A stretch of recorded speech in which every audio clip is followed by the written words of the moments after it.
Started out alive, Forgot man, to start the track. Whoops. Streaming every night, building up the sway. But as the sight faded, had to find my way. Now I'm hopping platforms, surfing through the fray. Got my crew behind me, yeah, we call them givers. Chilling IRL, catching all the rivers. Sparkle in the chat, bringing lost to the grind. Talking crypto games while we sipping Jack Fine. Gives a minute, yeah, we take our time. I just farted. In the moment, the life's subtle. Use the hole, bridge the hole, fill the hole, or fill the hole. From the land down under, screaming through the night. New Zealand vibes, surfing waves day to night. Always looking for the next thrill, that's where I ignite. Community so solid, always shining bright. Rolling, rolling deep and cruising for the height. From the struggle to the stream, it's all just a game. But with the giver found, we're making our name. Jack and this life just gets sweeter. Every view and every stream, making life a keeper. Give us a minute, yeah, we take our time. Living in the moment, life's a subtle wine. From the land down under, streaming through the night. Got my heart on my sleeve, everything feels right. So here's to the journey, no regrets in sight. Each laugh and each tear, it's a beautiful fight. Keep the wave rolling, let the good vibes flow. We're the givers, together in the show. Gives a minute, yeah, we take our time. Living in the moment, the life's a subtle wine. From the land down under, streaming through the night. Got my heart on my sleeve, everything feels right.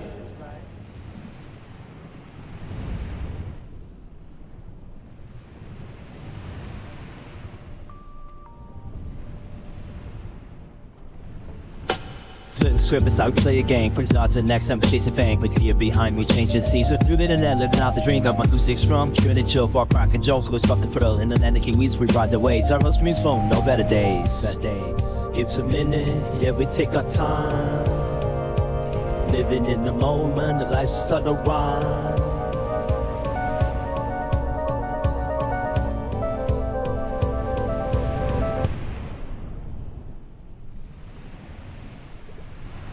Hello, the internet.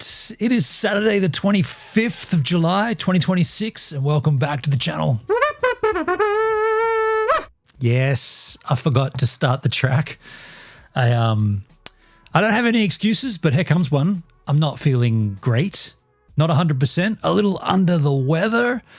Got ill at the beginning of this week, the week that's just been, the week that's been and gone.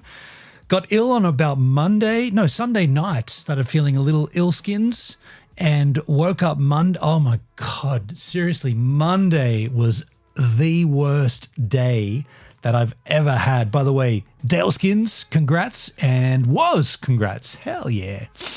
Yeah, Monday, our first and second place to the stream. Monday, I was so sick, and that's the worst I've ever been in my day job. Had to start pretty early, so I was up at 3. Well, I had to be up at 4, but I got up at 3:30 because that's what I do. And yeah, it was just like, oh shit, here we go. And the sickness was on, and I had to paddle across, do my routine, and I paddled against the tide in the rain, freezing cold weather, and I was already very, very depleted, and then that just made it even worse. So big fat man flu hit me pretty hard Monday, Tuesday. By Tuesday night, I was kind of feeling a bit better. By Wednesday, I was almost back to normal. And then by Thursday, I went out and shot a gig. So I went out into the dark, cold world again. And yeah, I just kind of might have been the wrong choice to go and run around wild with a few drinks and this and that, because I felt pretty shithouse on Friday. Slept out in my van overnight in Minamara, and it was cold. Real cold, real cold. Probably because of the sickness, but that might be the coldest I've been inside Go Van. It was absolutely freezing. And so today's Saturday. So yeah, I've just kind of, I mean, I'm not sick now, but I'm not fully healthy to the point where I sat here just waiting, thinking, it seems very quiet. Oh yeah, I didn't start the track. 3 minutes later, 3 minutes go by and I hadn't even been playing the track, and I was like, oh, that's my bad. And then I thought, you know what? I got a little excuse. I'm not 100%. I'm not functioning on the full capacity, let's say. By the way, that brings up an interesting conversations topic.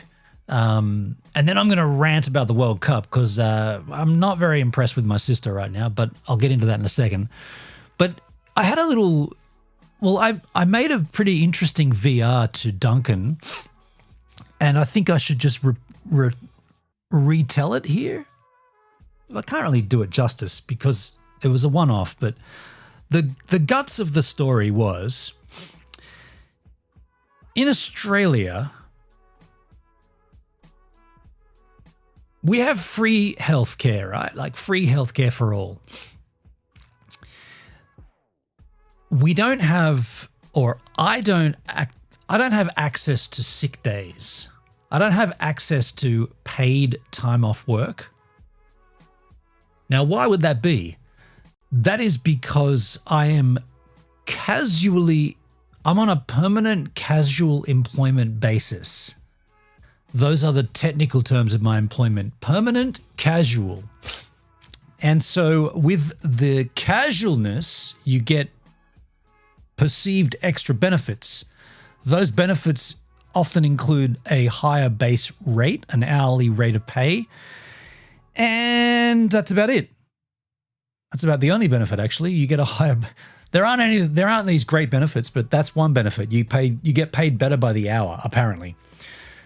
And so that's the basis of my employment, permanent casual, and therefore I don't get any sick days. I don't get any holiday leave. I don't accumulate any bonuses or anything like that. It's just if you work, you get paid. And therefore the opposite happens. If you don't work, you don't get paid. So if I don't work, I don't get paid. So therefore I can't really take a day off, a sick day, right? I mean, I've got bills to pay. I've got things that need to be covered, especially coming up to this road trip where I'm trying to sock away extra money, this and that. By the way, I also got billed by Starlink. I've got like 700 months of free service, and I've just seen I got billed $200 from Starlink. I'm like, I'm gonna have to find out why they billed me for that. Where is it again? Payment to PayPal? No, payment to, where is it? Okay, maybe it didn't come out. Anyway, I'm just... So the point of it is, if you don't work, you don't get paid. Now, in the job that I do, this part-time gig that I do 3 days a week, 4 days, sometimes 5, sometimes all the week, this job is arguably one of those jobs that you would say you probably should get sick pay for that, because if I'm sick, I'm also putting people's lives in jeopardy. So if I'm not functioning at 100% capacity and I'm driving 2.5 hours from the South Coast to the airport and then taking a break and then driving back again, and I'm not fully, I'm not 100% myself because I'm ill, then the duty of care extends beyond just me. It extends to the people that I'm driving and every other driver on the road. But as I said, if I don't work, I don't get paid. So where did this ever come from in Australia? Where did we ever get to the point where it's like, nah, dude, if you're casually employed, you don't get sick days. You kidding me? Go to work, you dick. Go. You broke your leg on the weekend? Too bad. Go and work. Well, what about the jobs that require you to be able to be, 100% cognitive all day and tuned in at the risk of injuring other people? So therefore, when someone says Australia is great, it's got free healthcare, it is good.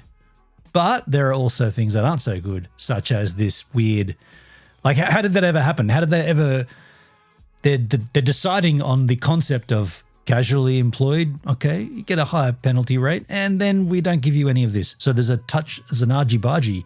How did they ever decide that? Like, and if that got decided, how come we can't undecide it? Because I wasn't 100% and I put people's lives at risk because I needed to earn money. Imagine going to your bank and saying, I can't pay my mortgage this month because I had 7 days off while I was sick. They're like, oh, but aren't you casually employed? Yeah, I'm casually employed. Oh, that's okay. We'll let the bank know that you've got a casual employment basis there for 6 days this month. Don't worry about it, man. We'll cover that. You didn't get paid because you were sick. Don't worry about it. It's all good. That's not how it works, is it? They're like, no. You still pay. We don't give a shit. You still pay. And you know what the irony of it all is? This is an illness, right? This is just a man flu, arguably, a sickness. Go back about 7 years, whatever it was, 5 years, COVID, they were giving you money to be sick and stay home. If you got COVID, stay home and here's money.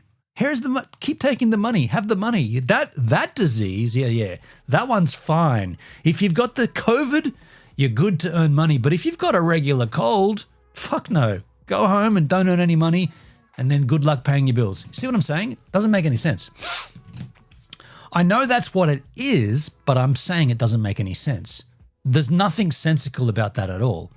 Nobody can explain to me why that's the case, or no one can explain how that came about.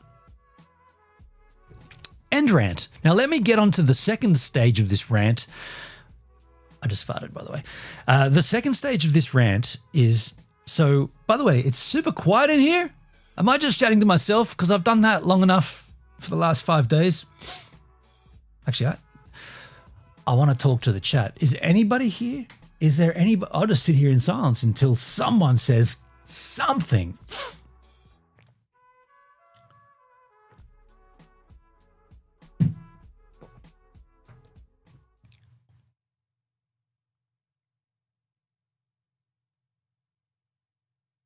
There's was. Hey, gone was.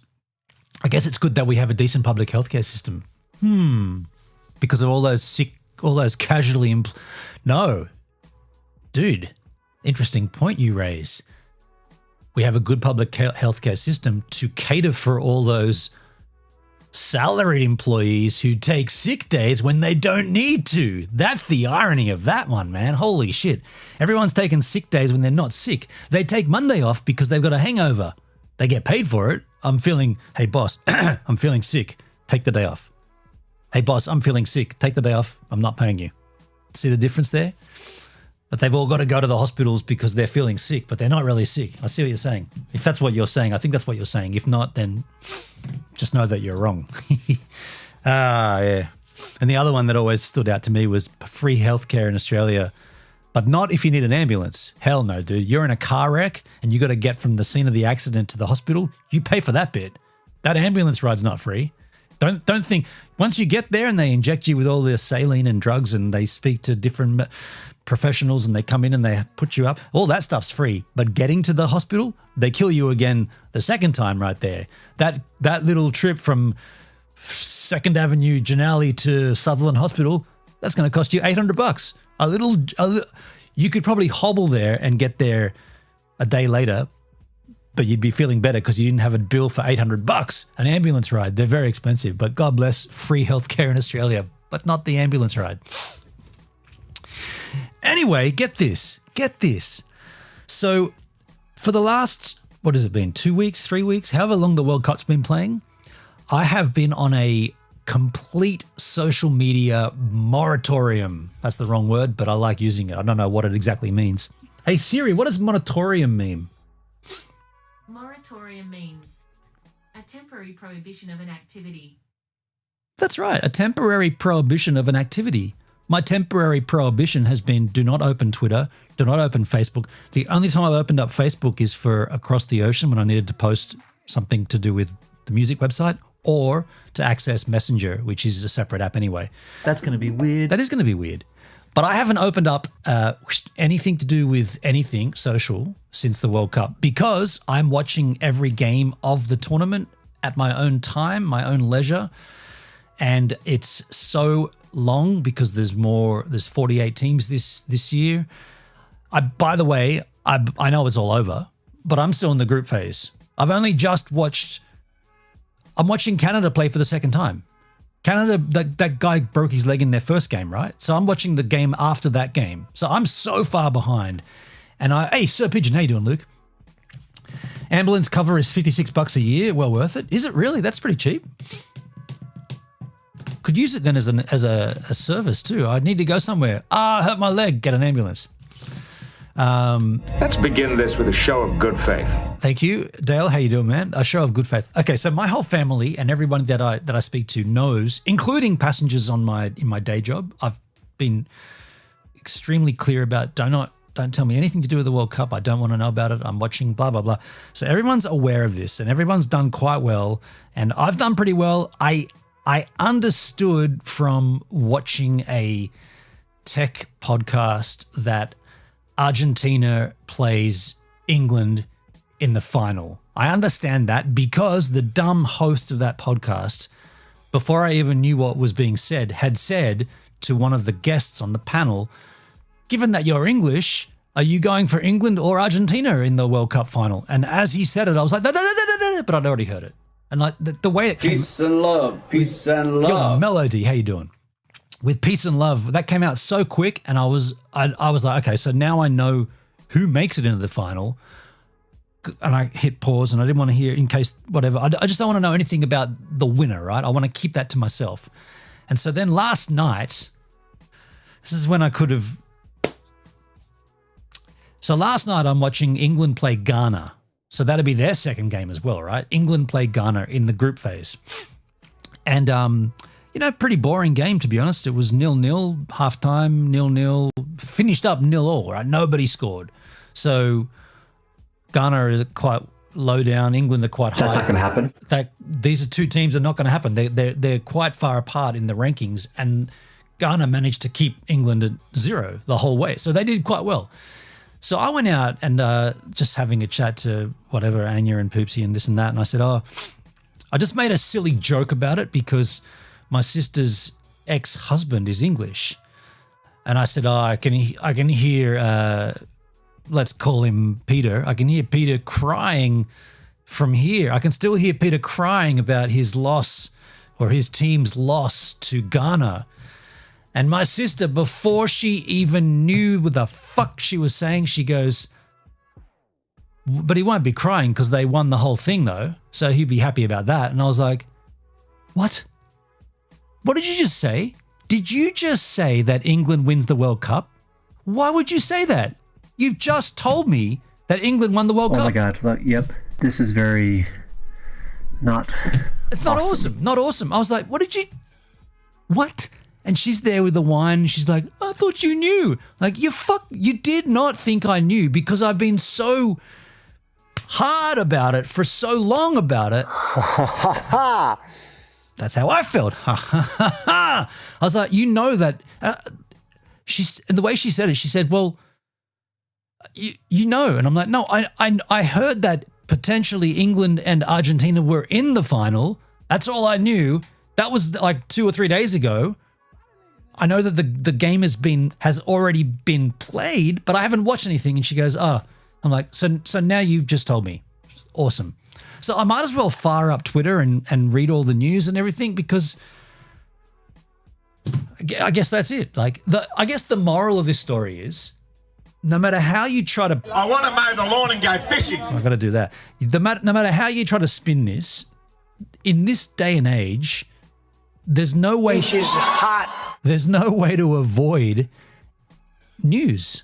Like if you make a point about avoiding something, in this case, a sports result, it doesn't matter how much you try to avoid it and all the steps you put into place.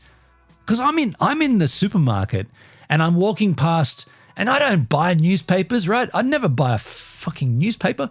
I'm walking past the stack of newspapers and I'm like, better not look at that because there could be the splash on the front page about the team's colours, right? And I'll know. So I'm walking, and I don't even, who buys newspapers anyway? Someone does, but they're there. And I'm like, don't. So I'm doing everything I can to avoid this thing.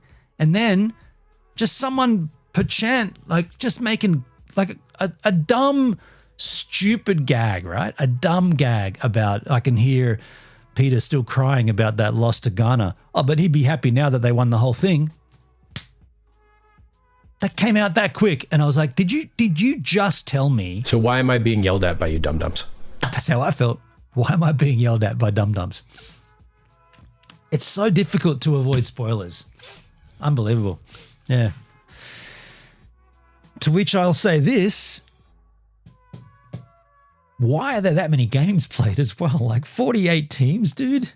Every team plays 3 times in the group phase? 4 times? 3 times? They play a... Dude, there's too many games, right? Too many games. Fuck me. I got a headache.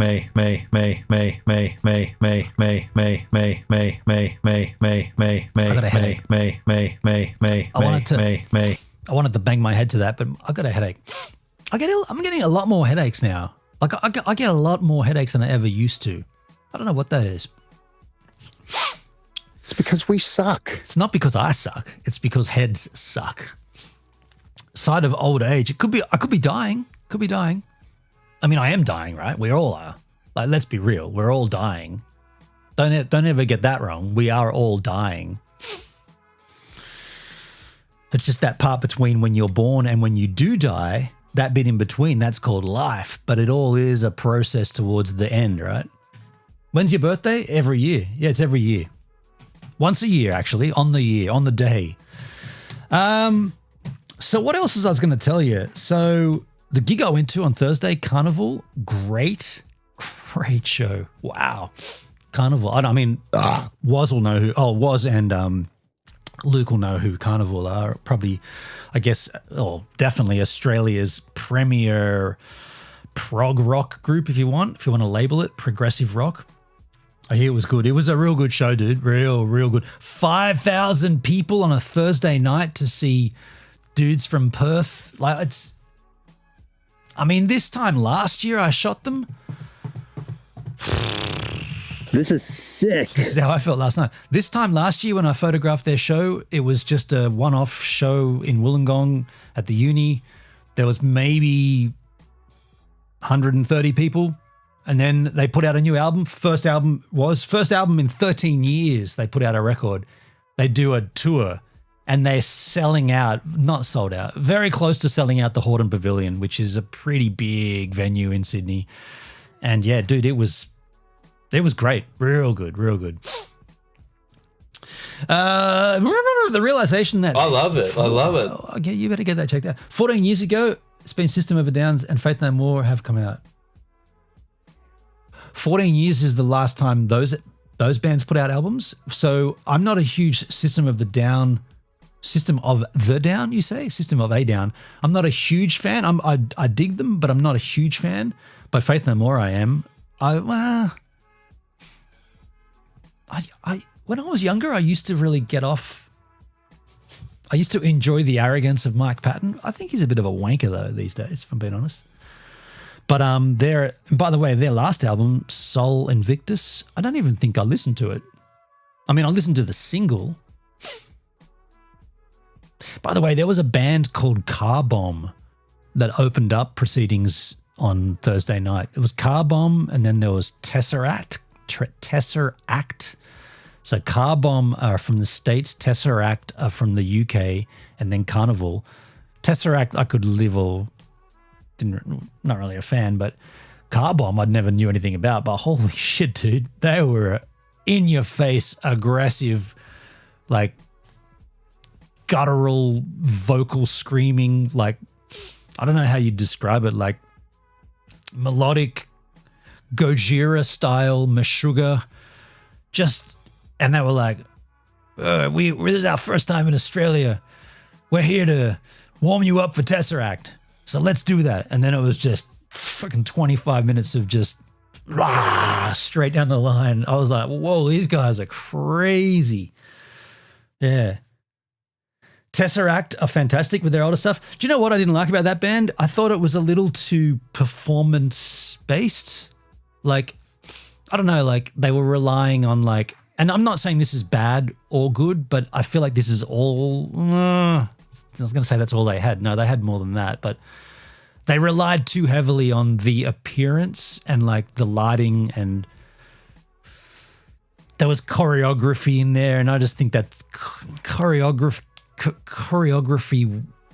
The only time you want to see a band dance moves that are choreographed together is like a band like Tism, and they're doing it to be silly. A band like Tesseract from Milton Keynes, the United Kingdom, they're doing it to be more performative. And I just thought Let idiots have money. let them have money. I thought it was a little lame, yeah. But anyway, they didn't do too much for me. But yeah, I mean, look, you could say the same kind of thing about old mate from Carnival, Ian Kenny's performative. He's up there dancing like a big gorilla. But he, I don't know, there's something different. I don't know, there's something different about it. And yeah, they sucked. They didn't suck, they just weren't great. Gojira have done the Olympics. They did, didn't they? They opened up that Olympics a couple of years ago. Do you mean autism? Do I mean autism? I don't think I meant autism. When I said Tism, the band, no, I wasn't referring to autism. No. I'm trying to make a joke to Tism. Okay. That went over my head, and normally I would have got that. I'm a little defensive about autism these days after my previous experience. I feel like autism, my read on autism and autistic people is it gives those people an open opportunity to act like absolute cunts to people and get away with it. That's my read on it. And that's my direct read after having had this experience with someone. It seems like that's an open ticket to be an absolute cunt and get away with it. They're autistic. Therefore the rules don't apply. They can just be ruthless. They can be horrible. They can be manipulative, and they can do that because they're not like us. And we just got to, oh, that's okay. Treat me like an absolute pile of dog shit because you're autistic, and I'll just keep taking it. I won't take any of that personal. Don't do that again. You can just ride that thing all over the top of me, forwards, backwards. You can get that knife and just jab it and jab it and jab it. And I just, no, that's okay. They're autistic. Let them go. They're autistic. They don't mean it. I think it's, that's how I feel these days. Ask me the same question 8 months ago. I'd give you a definitely different read. But these days, I'm a little bit more, no, fuck them. No, not them. It's not everybody, of course, but fuck. Let's move on. I got a dark sense of humor. If you don't like it, take it or leave it. I like a dark sense of humor, of course. Yeah, I'm not adverse to that. My take on it is we're all human. We've all got to live in this society, right? But that there is a certain portion of society that gets treated differently and gets given carte blanche to do whatever they want because of something. Oh no, then we got to give them a fair play. No, man, you're going to treat me like a fuckwit. I'll treat you like one back. Should watch Daniel Sloss. I don't know who Daniel Sloss is. But we do have a whole bunch of tabs up the wazoo to get through. Look, today I just want to hang out and have a good time here. I think I'm still a little ill. He's a Scottish comedian. There are none. That's a lie.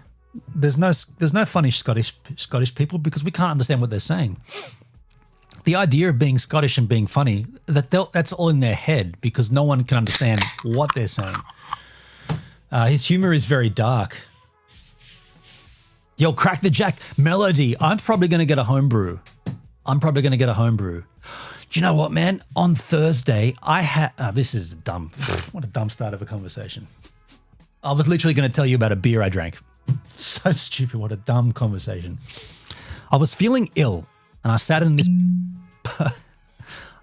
pub in the city, and the sun was coming in the window, and I was a little shaky, and I was coding. Can you believe this? I was that guy on a laptop in a pub coding, and I'm there doing my thing, and I'm like, I'm in a pub, man. Got a beer. And I looked across and they had a Guinness tap. I was like, you're damn straight. I got a big ass imperial pint of Guinness. I sat there in the sun and I'm there coding away and I'm drinking this Guinness. And even though I was like sort of not 100% healthy, I was a bit shaky and a bit sweaty. That fat, thick, black molassesy Guinness tasted somehow better than it ever has. And I got it all frothy all over my mouth and I was like just inhaling this thing. I had two. You say you went to the Horden? Yeah, it was at the Horden Pavilion. But you only read some of your chat, so never mind. I don't often forget. I try to read all the chat. And coming up soon, I'll be reading my own chat off my own chat. By the way, can I show you this? Tell me if you think this. Do you reckon that's too pink? I've changed my background. Well, actually, I didn't change it. I just couldn't quite get it the color that I wanted. It's too pink, isn't it? It's too pink. The other one was purple, but I just couldn't quite get it. It's a little. You wrote that twice. That's interesting. The purple pops more. I think I want to go back to more purple. Yeah. I think I'm going to go back to the purple, but that's my overlay. And by the way, that is now a hosted overlay. All scalable.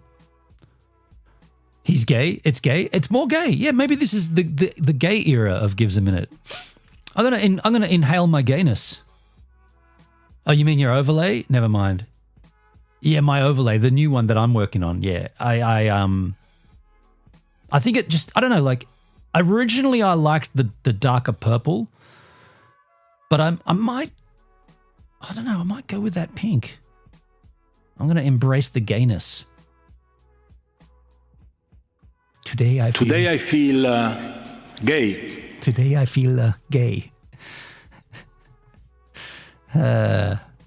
Melody, you like it? I think I'm going to, I don't know. It's not what I wanted or it's not what I intended, but I think I'm going to leave it. I think I'm going to, I might do two versions of it and then eventually argue with myself over and over again until I fuck it right up and then can't get it back to how it was.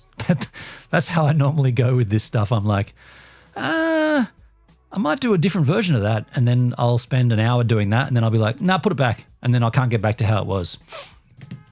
Change it for each day of your stream. That's an interesting idea. That's a very interesting idea. Each day would be a different color or... Yeah, I mean, that's an idea. I hadn't thought about that. Pretty easy to code that, I guess. Benon, is not reading my comments. Must be because I fell in love with his sister. What? I'm reading your comments. Taste the rainbow. Taste the rainbow.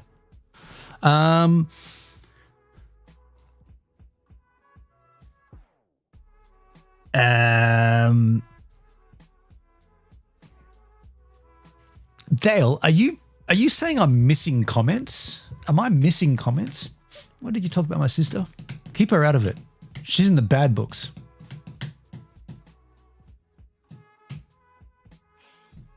You're missing a very bunch of comments. Bro, you missed many of my comments this stream. Where? Are you in Valora only? It's okay though? Well, obviously it's not. You're bringing it up here. Well, I don't want you to look over there, but look over there. You know what I'm saying? I didn't mean to miss any comments. They're all Valora comments because Valora seems to be fine. We're all in Valora and you're missing a bunch. I'm finding it humorous. This is the humorous bone, isn't it? The elbow bone, the funny bone. Isn't that the humorous bone? I didn't mean it, man. I didn't mean it. Dale admitted he was gay. Today I feel gay. Yeah, I've added a whole bunch of new alerts there too. No. Today I feel disabled. What else have I added? My mouse has gone all... Today I feel disabled. I'm busy with... Oh, this one. Brace yourself. Konnichiwa! Richard Hart. Hey, Are you feeling frightened? no. No. No. Are you feeling frightened? No. Hey, how about I go and get a homebrew? We take the top off, we lift it to our teeth, our mouth, and we drink it repeatedly. Does that sound like a plan? We got a lot of tabs up at the wazoos here. Something to behold. Outnumbered, left speechless by military flyover. I love a good flyover. I'll be right back with that brewskis. You don't go anywhere. Stay right here.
Dale. Humor. Humor is the angle. It's so cold. Might need to put the heater on. Love how my comment was missed. What? Fuck you, man. I'm not reading anyone's comments from now on, ever again. Comments, they're off. They're out. No one's getting comments. You want a comment? Who wants a comment? Everyone gets a comment. It was about the gatehouse. It's okay to be gay. Who's gay? Who is gay for a venue? I don't know the gatehouse. Don't know it. Don't know it. Look at this. Brewskins, old Cooper's bottles, different shape they are these days. They're slightly different, but it's not the bottle shape that's important. It's the brew that's inside of it. Oh, wait, that one open. I made this brew. Exclamation pour. That was timing. By the way, get this. Good Lord. Look at that horrible beer pour. Got head. Once I've finished my overlay, my chat overlay, I think I'm going to rebuild Valora's own chat page. You know what? We could wait for someone at Valora to implement the / type to bring up a channel point, or we could just build it ourselves. At ID Digital Agency, we appreciate the work you give us. We respect your deadlines, your time, and your trust.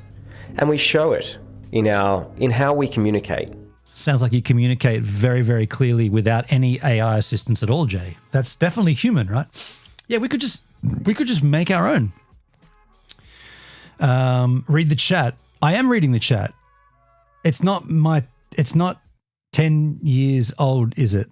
This homebrew, no, it's not 10 years old. This is only 7 months old. No, 4 months old. 3 months old? This is brand new. Basically, this is a fresh brew. What else have I forgotten to read?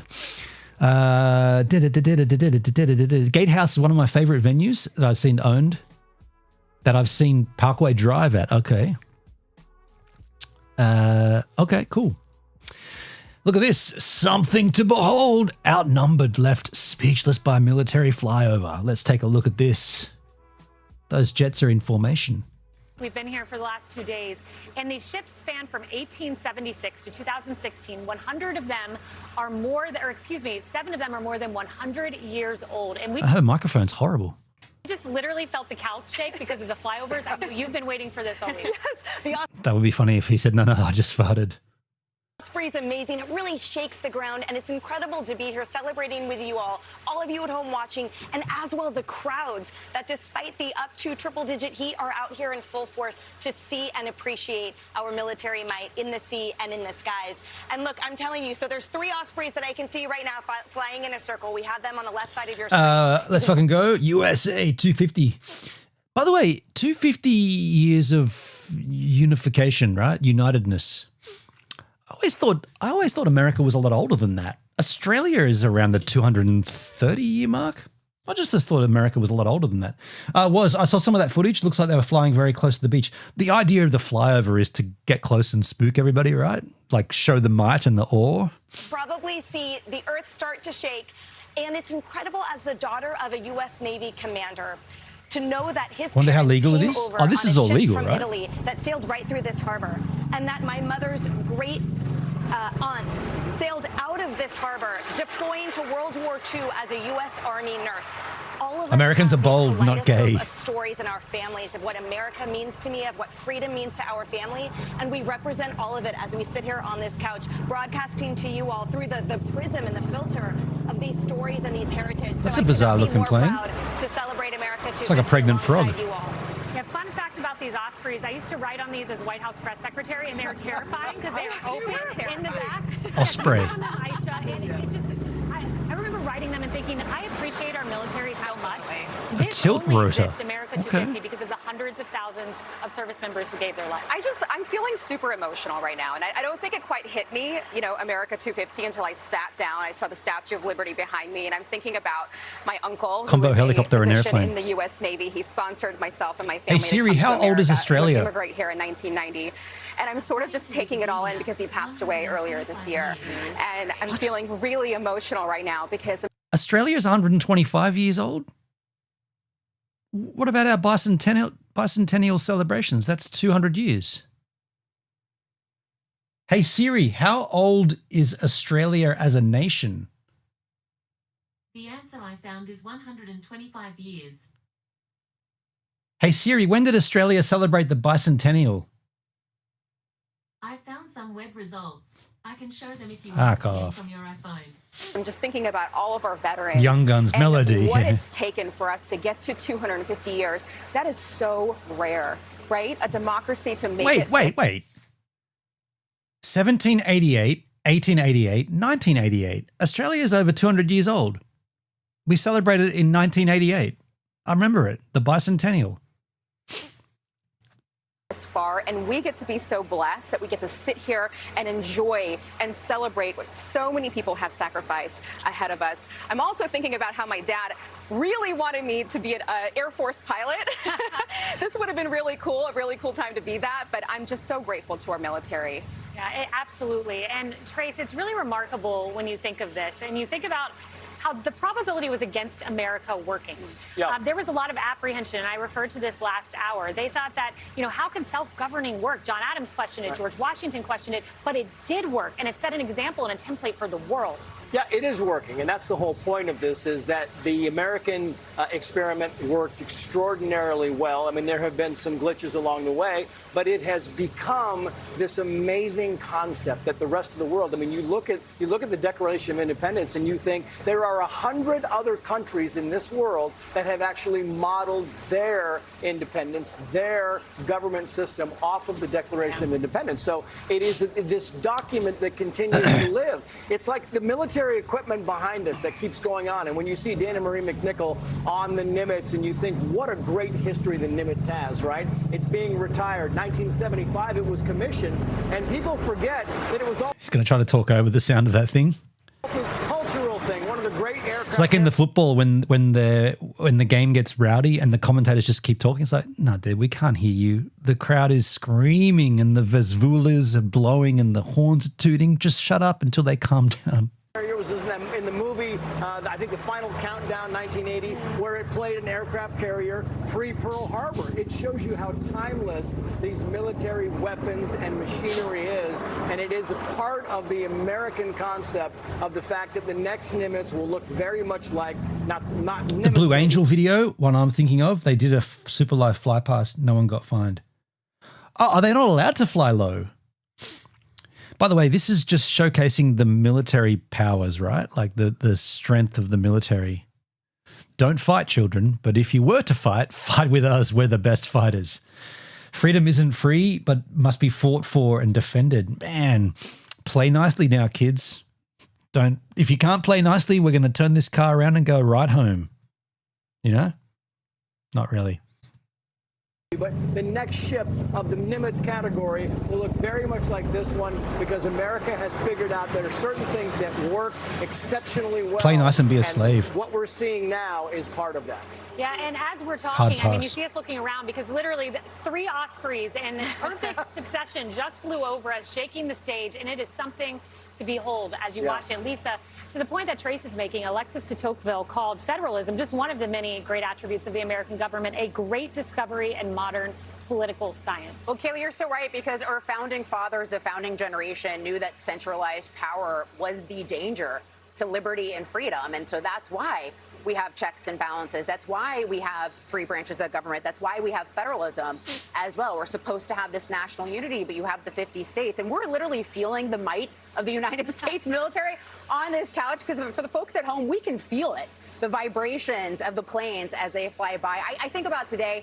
First of all, this is the best party I've ever been to. But I think about 250 years, generations of patriots who have created and built this nation, who have preserved the freedom of this nation, laid down their lives in the pursuit of freedom. I think about patriots like my granddaddy who served, who's no longer with us as well. And I loved that speech from President Trump because he truly believes that America is exceptional. And that's why we're exceptional, that belief that we're exceptional. You heard what he said. After 250 years, America is the oldest republic on earth. We are the freest people on earth. We are the most righteous, enduring constitution on earth. We are the strongest, most powerful country on earth. And by the grace of God, the United States of America is the most successful, most accomplished, most exceptional nation ever to exist in human history. I love that. And I love that he's the perfect This is all the big smoking, right? They're just smoking each other. We're great. We're great. We're great. I get it. This job right now, someone who believes in every fiber of his being that America is exceptional, that we're the greatest. The last thing I want to add, and this is sort of nerdy, I love how the Stamp Act played a role in the American Revolution of 1765, because it's something that seems innocuous, but it was about freedom. We are great. You had this stamp on paper goods across the colonies, and it led to this idea. But looking at it from the outside in, Dale, like if everything's so great, there's so much division in America. Everybody is against everybody else. Like I thought it was United States. It's like nobody, like you're very happy and very content, but there's an equal amount of others on the other side that are not happy and content.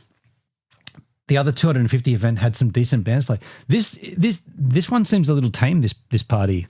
Idea of no taxation without representation. It also united the colonies together. The disagreements are what makes us great. Okay. As well.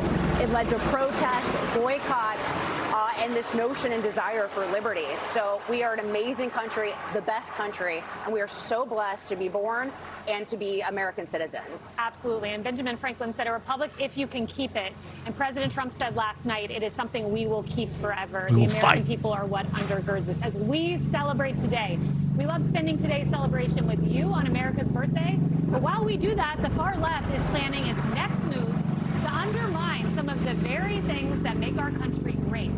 Where Democratic Socialists are looking to make more gains, I should say, after a wave of primary wins. That's next.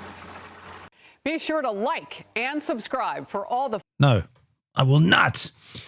Robin Williams as the American flag. Okay. Okay. Whoa, wow. This is before he died.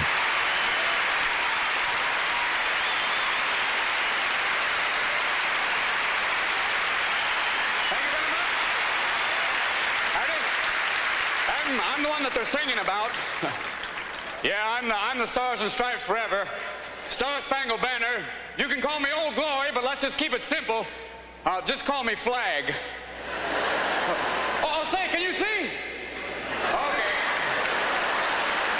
Still flag humor. Well, you probably don't recognize me. You say, who is that, Evel Knievel? No way. Yeah, you see, you can't recognize me because...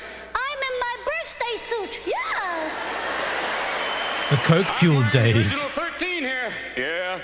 I remember Miss Betsy sitting there going, oh, this could be the start of something big. Whoa. Oh, Tom, don't be a pain. Yes. I was born June 14th, 1777. That makes me a Gemini. Hilarious.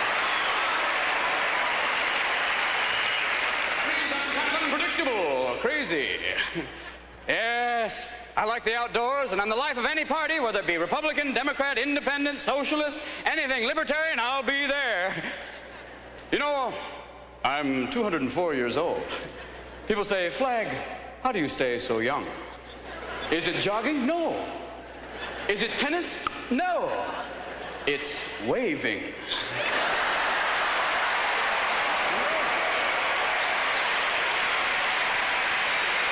It's not that funny, is it? Or wait. We're talking about billowing. Or is this funny and I'm just not getting it? I haven't really found this very funny. Furling and unfurling. Richard Simmons, eat your heart out. Yeah, but it hasn't always been easy for me, though. I had a tough puberty. Yeah, war, famine, invasion. And 1861, well, I had a little skin problem that broke out into 34 stars.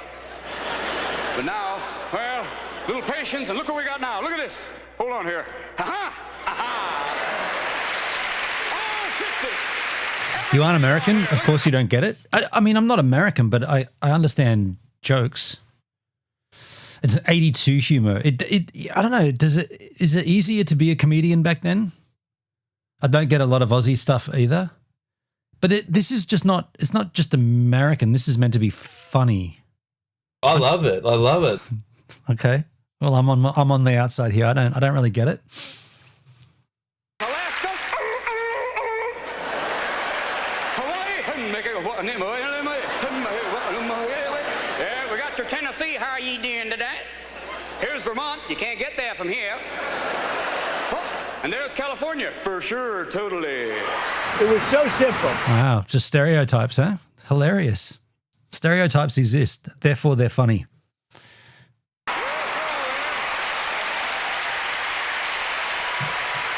I understand the concept, but this is just not funny. Tough time for a while. I've been in a lot of wars.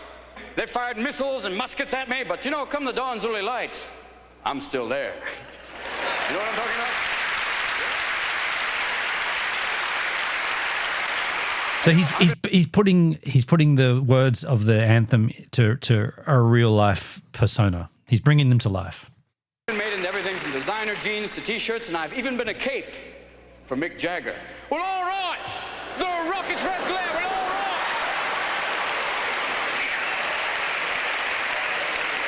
But people haven't always been respectful to me. Sometimes it's been tough. There have been some people try and spit on me, trample me, burn me. Foreigners and occasionally some Americans too, but I don't let it get me down because I'm not a stay-at-home kind of flag. You know, I've been to Europe. I've been to both North and South Pole. I was at Iwo Jima. Recently, I've even been to the moon.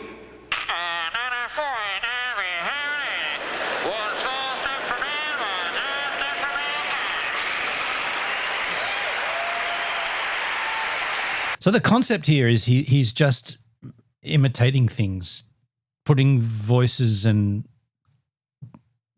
doing a stereotype. It's not that funny, right? I should make my first stream in years mocking all things Australian. Maybe then you get it. It's not that it's American. It's just kind of, this is just not that deep. It's not that smart. Should do vlogs, Dale, come to Australia and make stereotypes on us.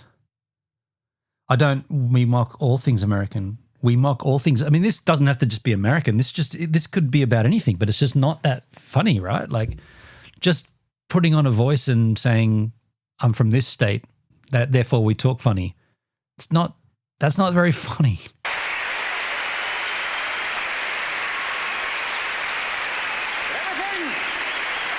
You see me in all sorts of different postures. When I'm like this, that means everything is okay. When I'm upside down, well, put on your Mae West and hit the deck. Probably cutting edge in 82. Yeah. That's not my favorite position because, well, that's half-mast. I don't mean to bum you out. I didn't come here to depress you. But I got to tell you something honestly. I haven't been getting out much lately. I guess it's not very chic to put up the flag anymore, you know. Muffin and I have a flag, but we haven't found it for very long. Hey, but look at it this way. Don't look at it as saluting me. Look at it as saluting yourselves. You know, hey, I'm just a flag, a symbol. You're the people. If I may say so from here, long may you wave.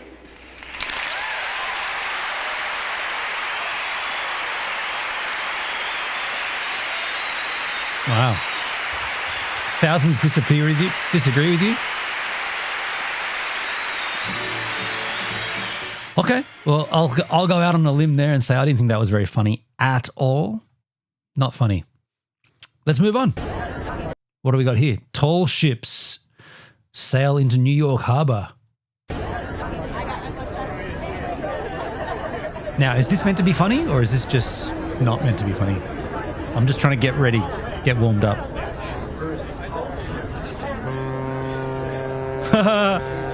Horn. Funny noise. Flag.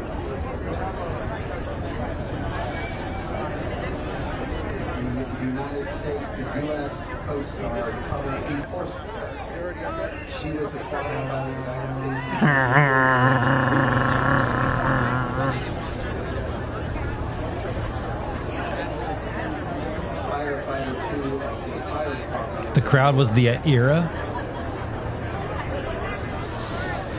I so want to say something regarding the World Cup, but I won't. Well, I mean, I already know England wins it. I'll probably see that game in about 7 months. By the time I get to the final of the World Cup, it'll be time for next 4-year World Cup.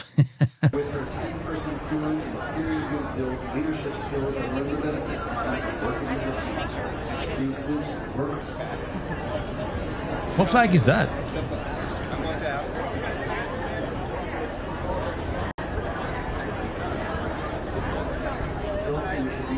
Does anyone know what that flag is?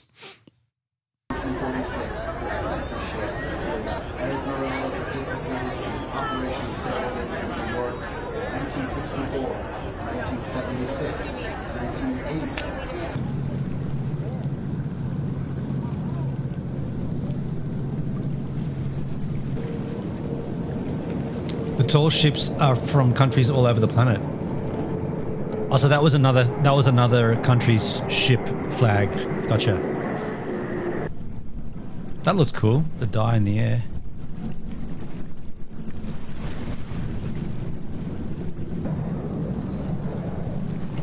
That was Chile. Okay.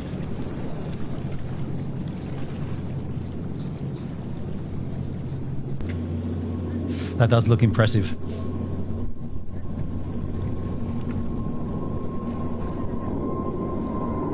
deny those contrails. They're putting dye in them, man. It's so obvious these days. I saw that there was some red, white, and blue chemtrails, man. They're not even trying to fake it now anymore, man. They're seeding the clouds, boys. They're turning the frogs gay. We got to get an audio dump of old mate. They're turning the frogs gay.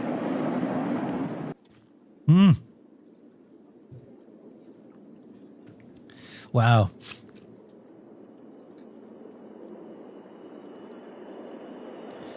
Even King Charles said he's glad America won the Revolutionary War. King Charles, the English.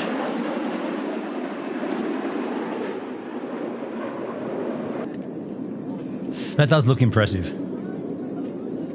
I wonder how they colorize that exhaust. I mean, it's got to be non-toxic, right?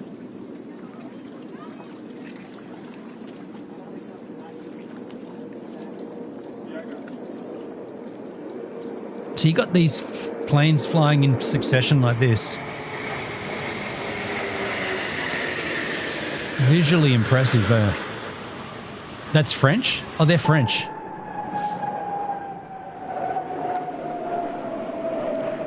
Man, I'm really enjoying watching Mbappe in the French team play. He's impressive, huh?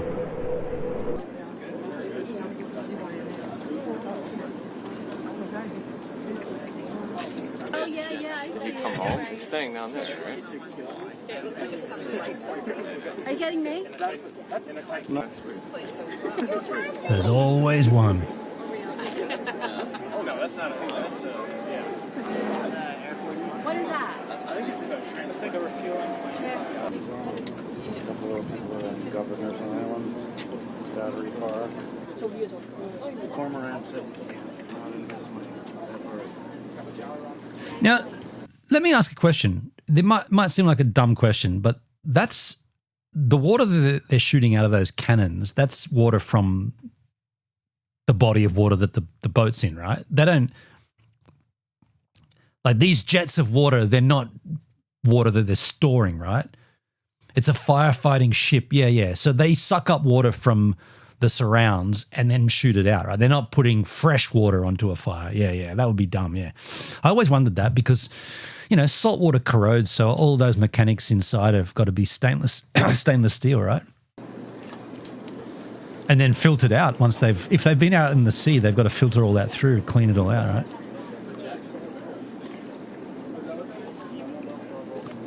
Oh man, that's impressive. Which harbour is this? Oh, that's San Fran, right? That's the Golden Gate Bridge behind there?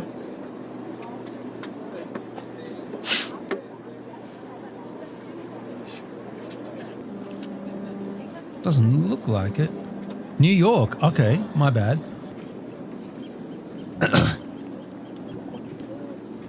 They inject oil into the hot engine and it vaporizes. Dale, was that for the? Oh, was that for the color of the dye?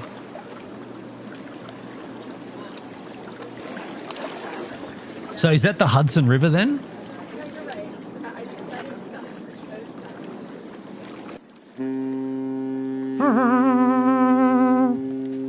Better get that checked out.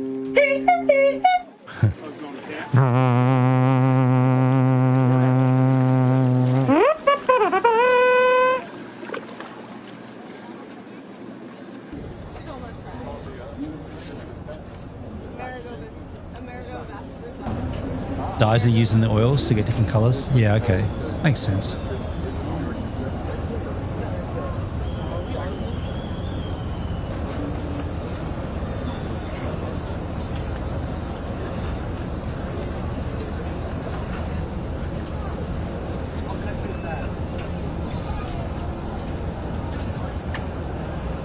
This is meant to be authentic, yeah? It's like fireworks, various chemical compounds create the colors. Ships like this look so fragile, they do, don't they? And if it's going to be authentic, there's got to be a captain there that's getting drunk off rum, hey. There, boys, get their sharbuckle me scurvy dog sea legs.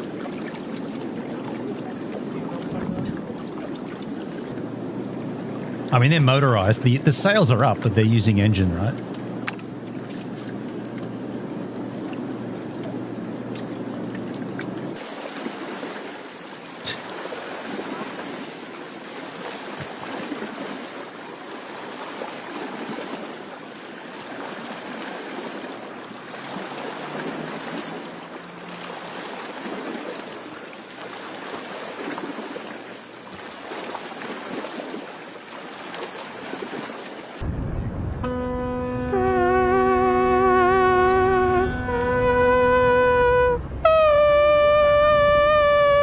Sound like the start of a Space Odyssey.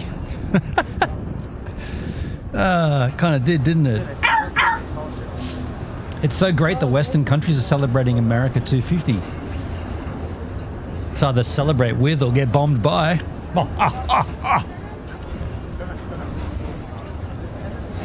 Load up the Blue Angels flyover pretty close. Load up the Blue Angels flyover pretty close. Oh, that's the one you were talking about before. I mean, I've got tabs. I haven't got that. I don't think I got that tabbed out.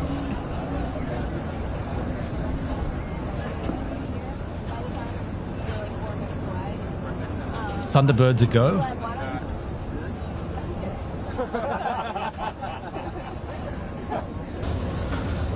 What flag is that? Kidding. Ah.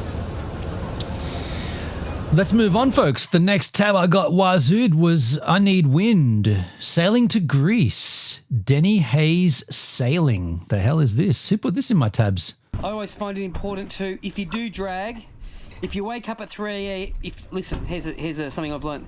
If you wake up at 3 a.m. with the anchor alarm going off, first thing you do is shoot your flare gun off. Mayday, mayday, mayday. Then kick the life raft off and get in it. That's what I do. That's what I do. So you wake up at 3 a.m. with drag. In drag. My name is Danny Hayes. 1 year ago, I bought my first ever boat, and it was a Lagoon 42. I was bought out of my real estate business after 22 years, and I thought, what am I going to do? So I thought I'll attempt to sail to the Bahamas with virtually no experience. But I crashed my yacht in the first 3 months of owning it, and I was on the hard stand for 5 months. I was planning to sail alone, but now I've met somebody special. You've done a couple of Sydney to Hobarts? No. No, just for YouTube. I'm not lying. No, just YouTube. I don't care. I'm not saying things that's not true. You just make it up. No, I'm not.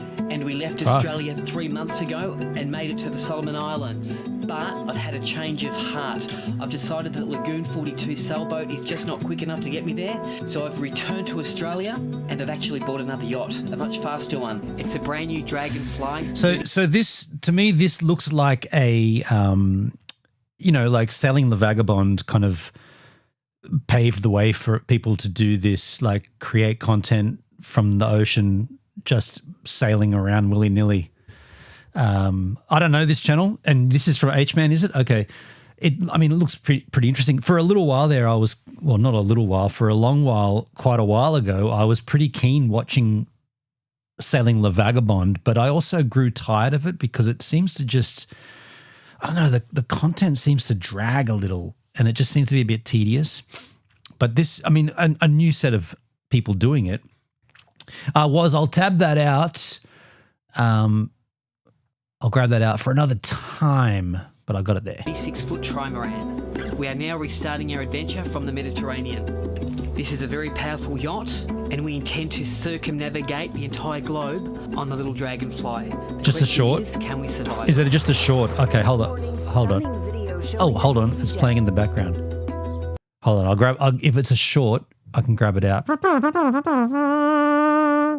Check this out. What is this? Good Morning Australia. This morning's stunning video showing a Navy jet flying extremely low over Pensacola Beach in Florida during a Blue Angels flight demonstration.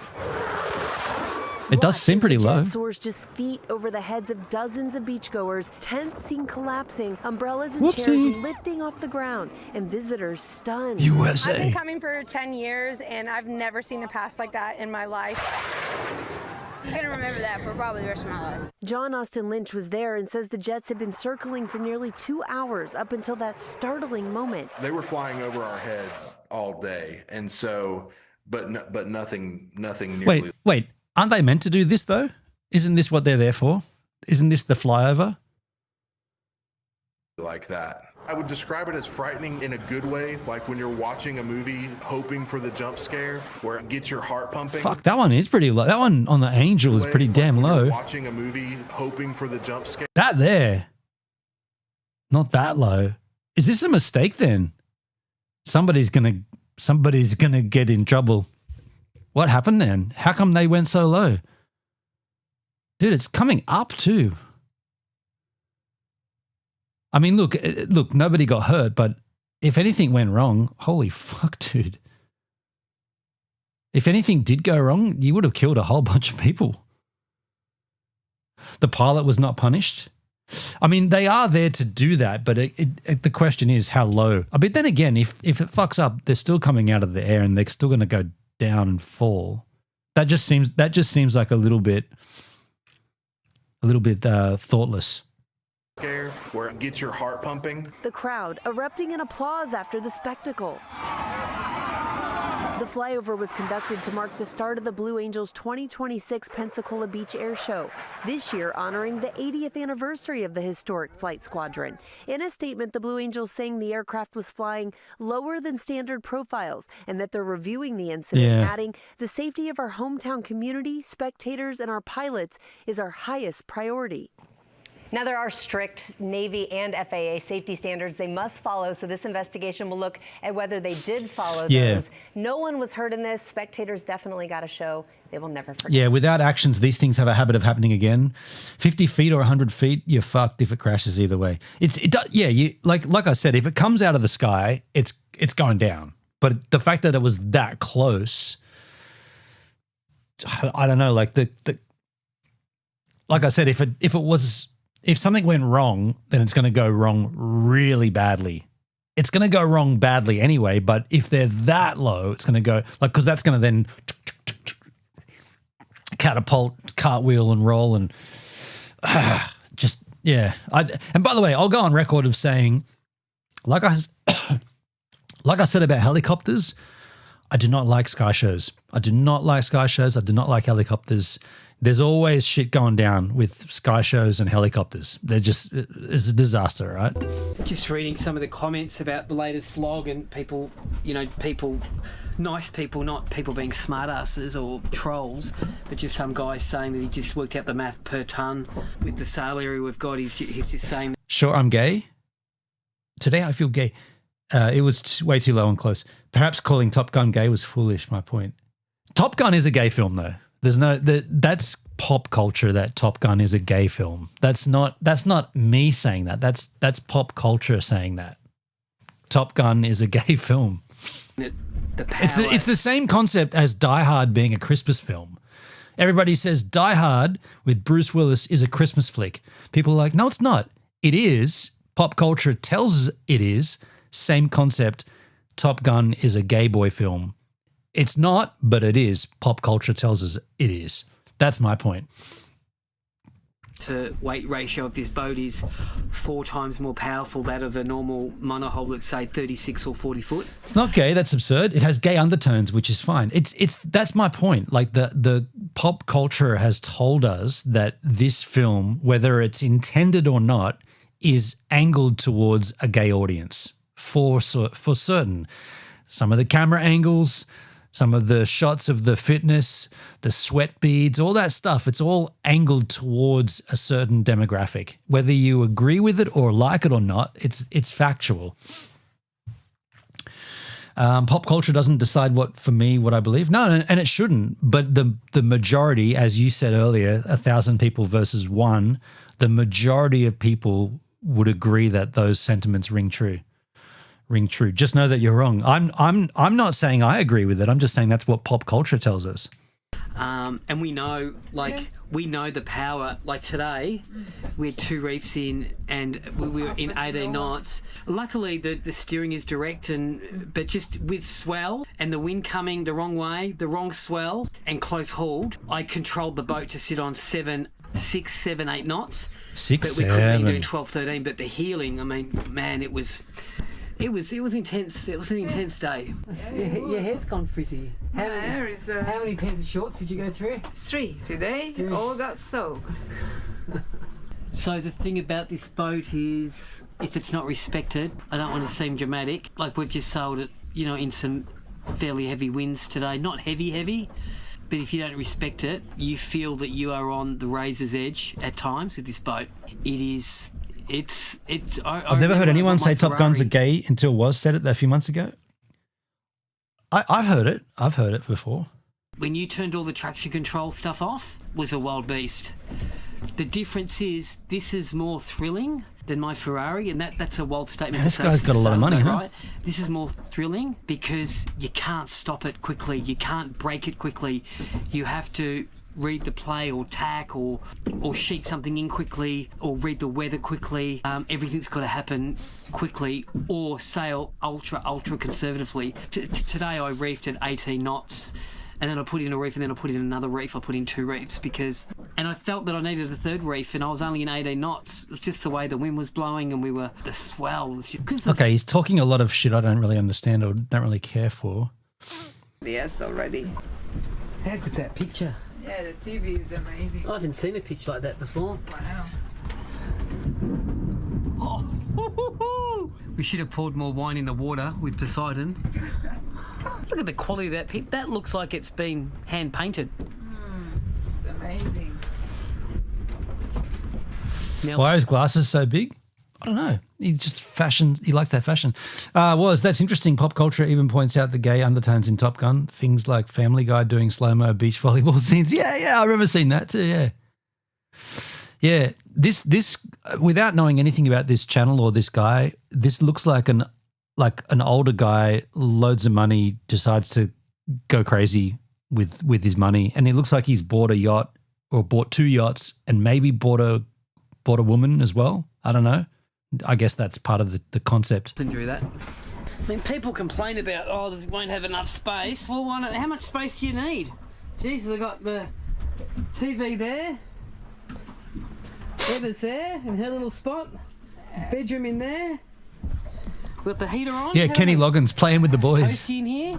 Hiding from the storm. Hopefully we don't drag into yachts or onto rocks or anything like that. We've got 7 anchor alarms set because we're a little bit paranoid. That's what you do when you're new. I've also got my flare gun ready just to fire that, just in case we do drag. He's got a bit of Kiwi. He's got to be a Kiwi. A little. Sometimes his words sound a little Kiwi-ish, but he said 7, not 7. He said 7, right? Got 7 anchor alarms. Yeah, set. 7. He didn't say 7. Is he Kiwi? Actually, I don't want to check. I want to try to work it out. Because we're a little bit paranoid. I'm saying he's Australian. That's what you do when you're new. I've also got my flare gun ready just to fire that, just in case we do drag. I always find it important to, if you do drag. I don't want to do drag. Wake up at 3 listen, we heard this from the intro. I reckon he's a Kiwi, but he's lived in Australia too long and he's lost his accent. About 7 times today on this boat. Yeah, no problem. You know what I should have called this boat? What? Triple Bypass. Why? No, you know it would have been a better name? No. Stroke Victim. Stroke victim? Yeah. Can we ask ChatGPT? You want me to do ChatGPT? Is Top Gun a gay film? Is Top Gun a gay film with undertones? Is Top Gun what's known in pop culture to be a gay film? Yes, Top Gun has a long-running reputation in pop culture as being a gay film, but it's complicated and mostly tongue-in-cheek cultural association rather than a statement about the film's actual intended audience or characters. And Dale, great point. Trusting ChatGPT is idiotic. This is true. The joke largely comes from a few things. The famous volleyball scene, yes. The scene where Tom Cruise and the pilots play shirtless beach volleyball, slow motion shots of muscular men covered in sweat and oil, dramatic lighting, very homoerotic visual framing.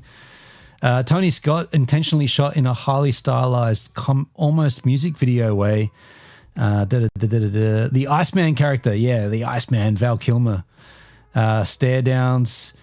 Yeah, I mean, this is all known, right? We've seen it. The military male bonding angle. Yeah. The male gaze in imagery. Yeah. It's the Mormon glaze kind of shit, hey? The director's own comments. Tony Scott and others involved have generally treated the film as a celebration of masculinity and military culture, not as deliberately gay-coded. However, the filmmakers also leaned heavily into the aesthetics of bodies, beauty, and spectacle. The pop culture joke. By the time Top Gun Maverick came out, the joke had become mainstream. Many people referred to the original as the gayest straight movie ever made. The gayest straight movie ever made. A humorous way of acknowledging that a film can be very heterosexual in plot while still containing imagery that resonates strongly with queer audiences. The short version, Top Gun isn't considered a gay film in the sense that it is about gay characters, but it absolutely has a famous reputation for homoerotic imagery and has become a cultural icon in the discussions of masculinity, sexuality, and queer readings of cinema. Bam! Now, of course, take that as you will. ChatGPT isn't always the most authentic source of... It often gets shit wrong. Many times has it gotten shit wrong for me. I'm going to have a stroke on it. Whoa. Or a brain aneurysm. Because I'm going to have a stroke on it. You're going to have a stroke on it. Okay. Or a brain aneurysm. I should have called it brain aneurysm. Brain aneurysm. Okay. Porto Montenegro, Porto Montenegro, Porto Montenegro. This is brain aneurysm, brain aneurysm, brain aneurysm. I just don't know what's wrong with this place because it says Anchorage everywhere, but it's 42 meters deep. Like, how are you supposed to? What is it for? Our anchor chain's only 45 meters. This guy's annoying as fuck. I'm not really digging this channel. Let's move on and see if we... Next day. So what's been happening is the top of the boom here. Here. Been hitting here. Here. So this boat doesn't have a topping lift. It has lazy jacks. So what we're doing is we just got some advice from Gabrielle and Xavier, and what we're doing is we're trimming the we've disconnected the main halyard. We've lifted the boom up about a foot, so it's now. Okay, I'm not really digging this channel. Go. So you Inside it goes in. Take the pressure off. I don't know if I can watch any of this, dude. He's kind of a little tedious, eh? Most watched.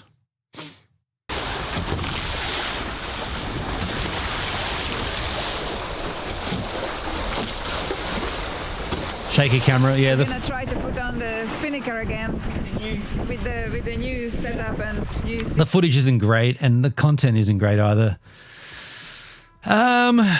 Danny Hayes Sailing.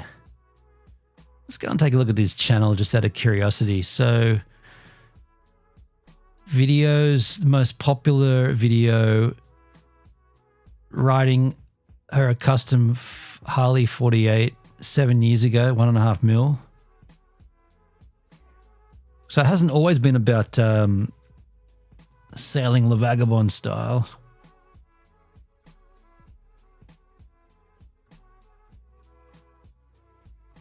Okay. Okay, well, you can take it or leave it. I'll choose to leave this channel and move on. What is this? James May does MasterChef. This is an entire show. We can't just watch it. Hello viewers, you join us once again in Lucy's Left Wing Kitchen, where a few weeks ago, a few videos back, I made a shepherd's pie, because that was the very first thing I ever cooked on screen 10 years ago, I think, wasn't it? Yes. And to be honest, I didn't do a very good job. I forgot to season the meat. I overcooked the meat. Wait, by the way, can we just pause to say how rad the audio is in this? I was looking for lapel mics, but I think it's an overhead boom, but the audio is so slick in this. I didn't do a very good job. I forgot to season the meat. I overcooked the meat a bit and I put too much cheese on the top. But it didn't really matter. It was only a pie. Or was it? Was it only a pie? Or was it really a declaration of the great fondness I feel for these two women, Eve and Lucy, who infect my otherwise blissful existence? And they rewarded that by, well, Eve said, no, it's all right. It's not bad. And Lucy scraped hers immediately into the bin. I think the lamb's a little bit too cooked.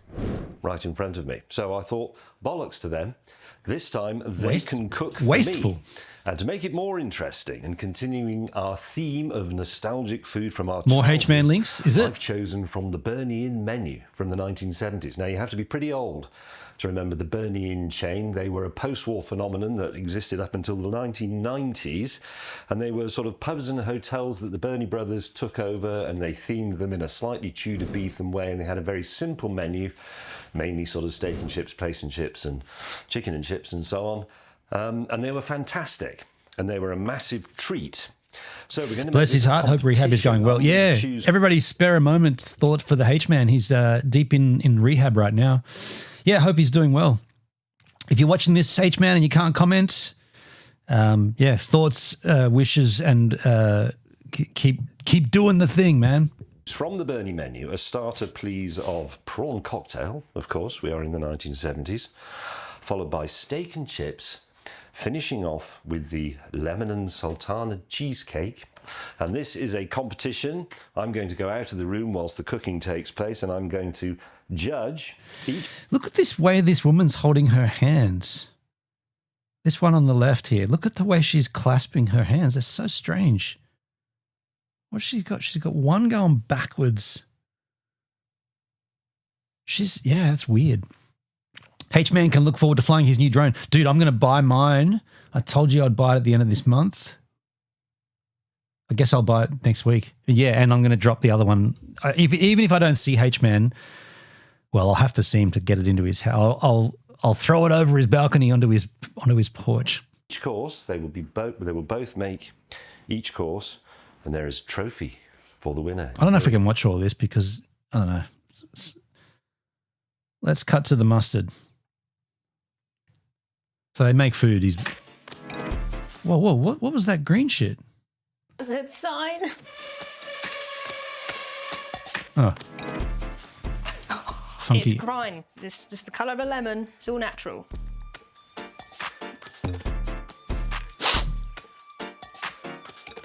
I can't watch this, dudes. I mean, cooking is fun and all, but It's for it to get warm in there. I can't do it. I can't do it. Let's move on. Another H-Man link, Glenn and Maddo. This is why people love Bavaria. Okay. We came to Bavaria with no big expectations. Wow. Just 2 days, one mountain hike and a few towns. Holy, look at the scenery there, dude. What the hell? That is beautiful. No big expectations. Just 2 days, one mountain Germany? hike and a few towns. Wow, that's shot there. Not that one. Just 2 days, one mountain hike and a few. That shot there. Look at the green. That looks so rad. What the hell? That's amazing. Towns we wanted to explore. I love it. I love it. Yeah. Can it get any more Bavarian? But almost straight away, Allgäu completely caught us off guard. This is so nice here.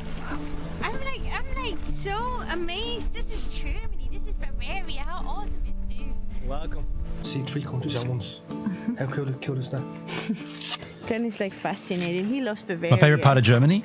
It's nice. And you can do it, Madeline. I know you can do it. I need to Look. We Glenn and Maddo, and this is how we annex. I need to refresh my geometry. Whereabouts, or you know what? Let's just bring up a map. I'll just bring up a Google map because I want to find out Google Maps. Southern Germany. Okay, Google Map. Just want to see what the nearest. I just want to get off my hometown here. Go to. Sorry, I know we're not. Oh, you idiot. Bavaria, Germany. I want to see what the nearest major cities are. So what we would have been in. Southern Germany, on the border of Austria, Czech Republic, and on the left, we're on the oh, that's the Alps on the southern side. Liechtenstein. Nuremberg, okay. So the Bavaria entails all of this area here. Salzburg, okay. And what city are they in? They're in did you say Augsburg or something? Olga.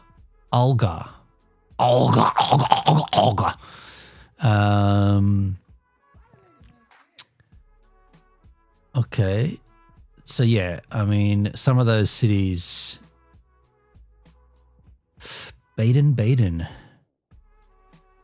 Munich also is in that same area. Okay. The region of Bavaria, right? I guess we just assume. Can I turn off the layer upon layer upon layer? Let's just go. There we go. And there's Frankfurt to the north. Okay. Okay, cool. I got my bearings. Unexpectedly fell in love with the Allgäu in Bavaria. Good morning, everybody. Guten Morgen, Welcome back to another beautiful mein day Herr. here in paradise in a small little village in Bavaria. What's the name of the village, anyways? This is... Kranzig. We are in... Kranzig. I can say that! Kranzig! We're coming in Kranzig. Willkommen. And this area is, I think, famous for the mountain goat. I think I want to get a German girlfriend, if I'm being honest. I mean, I've had that. I think if you could pick them out of a selection, that I might choose that. And that's where we're heading. We want to do a hike. Interesting. I came here like 15 years ago and I did this hike before. That's you know crazy. that, Glenn? That's crazy. It's so beautiful around here. See what it has to offer. But yeah, the first stop is hiking on top of this mountain. I'm not sure if it's a big hike. I can't remember really. I don't think so. Glenn loves the area. It's so beautiful, yeah. Glenn loves it. So nice. So green. He loves Bavaria now. Sprechen Sie Deutsch, girlfriend, yappity yap. In general, it's just very nice. Glenn wants to move to Bavaria. Wow, the mountains. See? That's what I'm trying to say. Wow. It's that one shot that looks so rad. These buildings, they look like out of a movie, huh? That's how a lot of people imagine Germany to look like. Not all Germany looks like this. Should we bring me on an adventure? Look at these buildings. They're so big as well, the houses. Some of them just look like still massive, looking like hay. guest houses and stuff, but they're just residential. A lot of that. That's Farmers' houses. Not everywhere they're making hay anymore. Where I'm from, they don't make hay anymore. It's a bit sad though. But Logan, here. She looks very stern. Like I cannot smile. So it's just something about this video. I cannot smile. Yeah, the cows are still outside. It almost looks like stock footage, doesn't it? Was yeah. Life in the color, the grey brownish color. That's very typical for here. Want to say hello? Look at them. Will they say hello to them? It's adorable. They only speak German.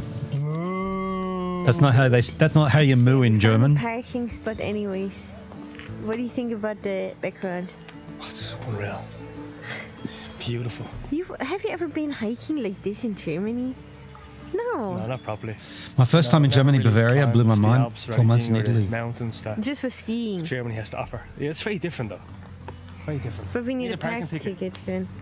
So, and this machine only takes coins. What? In Germany, you always need cash. Cash society. The hell? And they charge you for all the cars. All the parking spots everywhere in Germany. What's the situation? Yes. What's the situation? Paying to there, park Well, at at a. least they're not charging you for tolls. Imagine paying to park your vehicle in a shitty, not a shitty, but a little town like that. Like, come on, man. Makes up the difference, I suppose. So. Right. The Danke. ticket. Danke. Does it say danke? Danke. Oh, you're welcome. Bitte.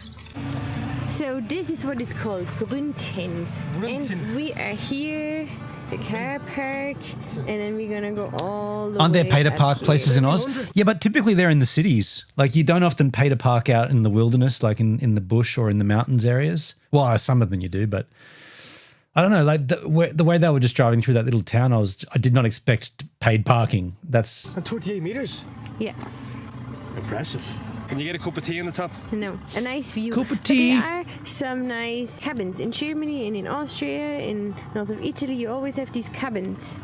Is there a cabin sign says no drones. Did it? Yeah. Okay. But Yeah. True. Right there, the bottom right. Yeah. I guess they're all like that these days. maybe we can find later on a cabin. This is where we're going, Glenn. Are you joking? No, this is not too That's too far. No. I've got a new policy, by the way. I'm flying my drone everywhere. when I get it. My new policy is I'm just going to fly it. I think the drone rules are ridiculous. As long as you're not going way up in the sky, there should be no reason. There should be no reason why they can't fly a drone there. There's no reason for that. The old days when they were super noisy, that's now gone. The drones these days are almost virtually, well, not silent, but they're very, very quiet. They're so little. They're up and done. They're so easy to you don't need a big production to get it up in the air. You can just open it up and launch it. So I've got a new policy now. I'm just going to fly it wherever, of course, not at an airport, not at a harbor, but anywhere I want, I'm just going to fly it. The new policy is it's not 2020 anymore. It's 2026. We've come so far with drones. Even here in Australia, now that they've done this new drones at the beach rule for CASA, not for CASA, for surf lifesaving, I think we should all be flying drones. The more eyes we have capturing. I mean, look, these guys are at just hear me out here. They're at this place, right? They're going on a hike. Now, other people are out there also hiking. There could be people camping. Something might happen with someone, and then suddenly the police are asking the public, were you at this walk on this day, and did you see a vehicle, I don't know, a blue transit van that might have been parked there? And you're like, I don't remember that, but I did fly my drone so I could go back and look through the footage and see. You know, remember when rest in peace, what was her name?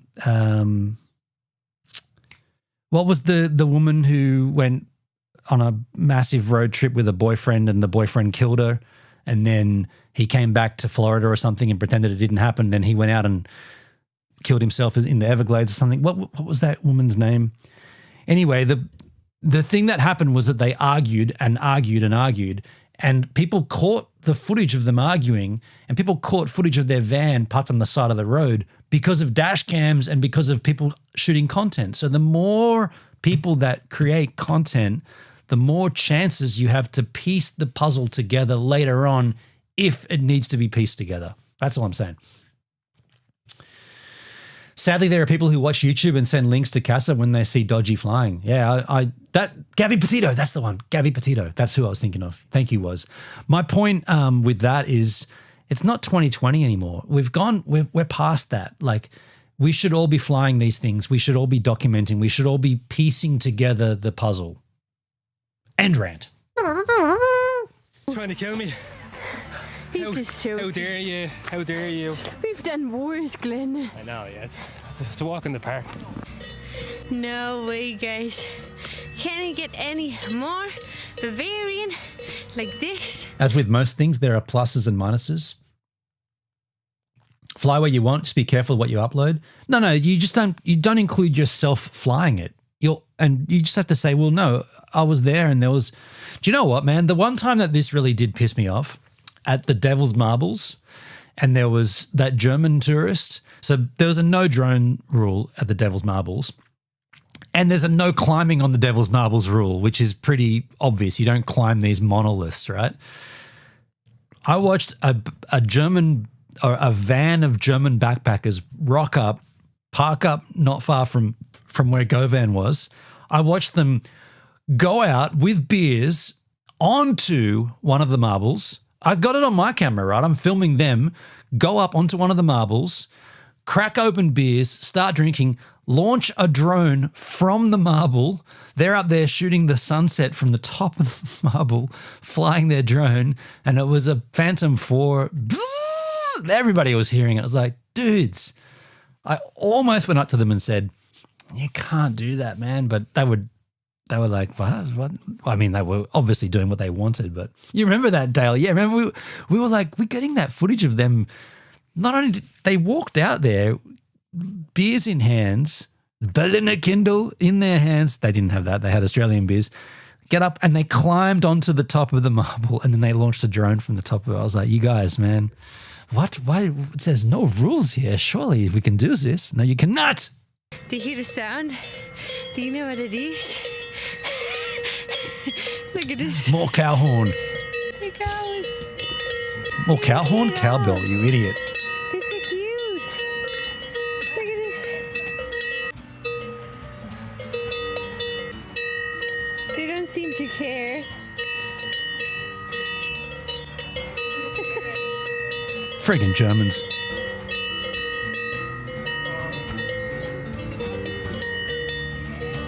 She wants to eat you and lick you.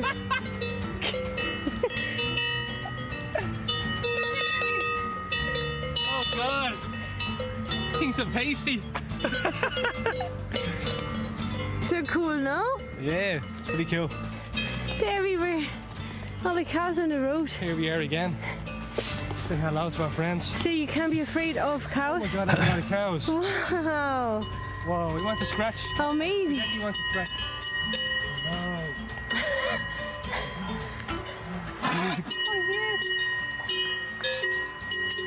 They're just very nosy. Good. Imagine how annoying that would be for the cow to have that cowbell tinkling all the time right next to your head. They want to know what's going on. So cool. They all want to lick you. So cool. Licky, licky, licky, licky. Let them be. Glenn. What a moo. Eat you.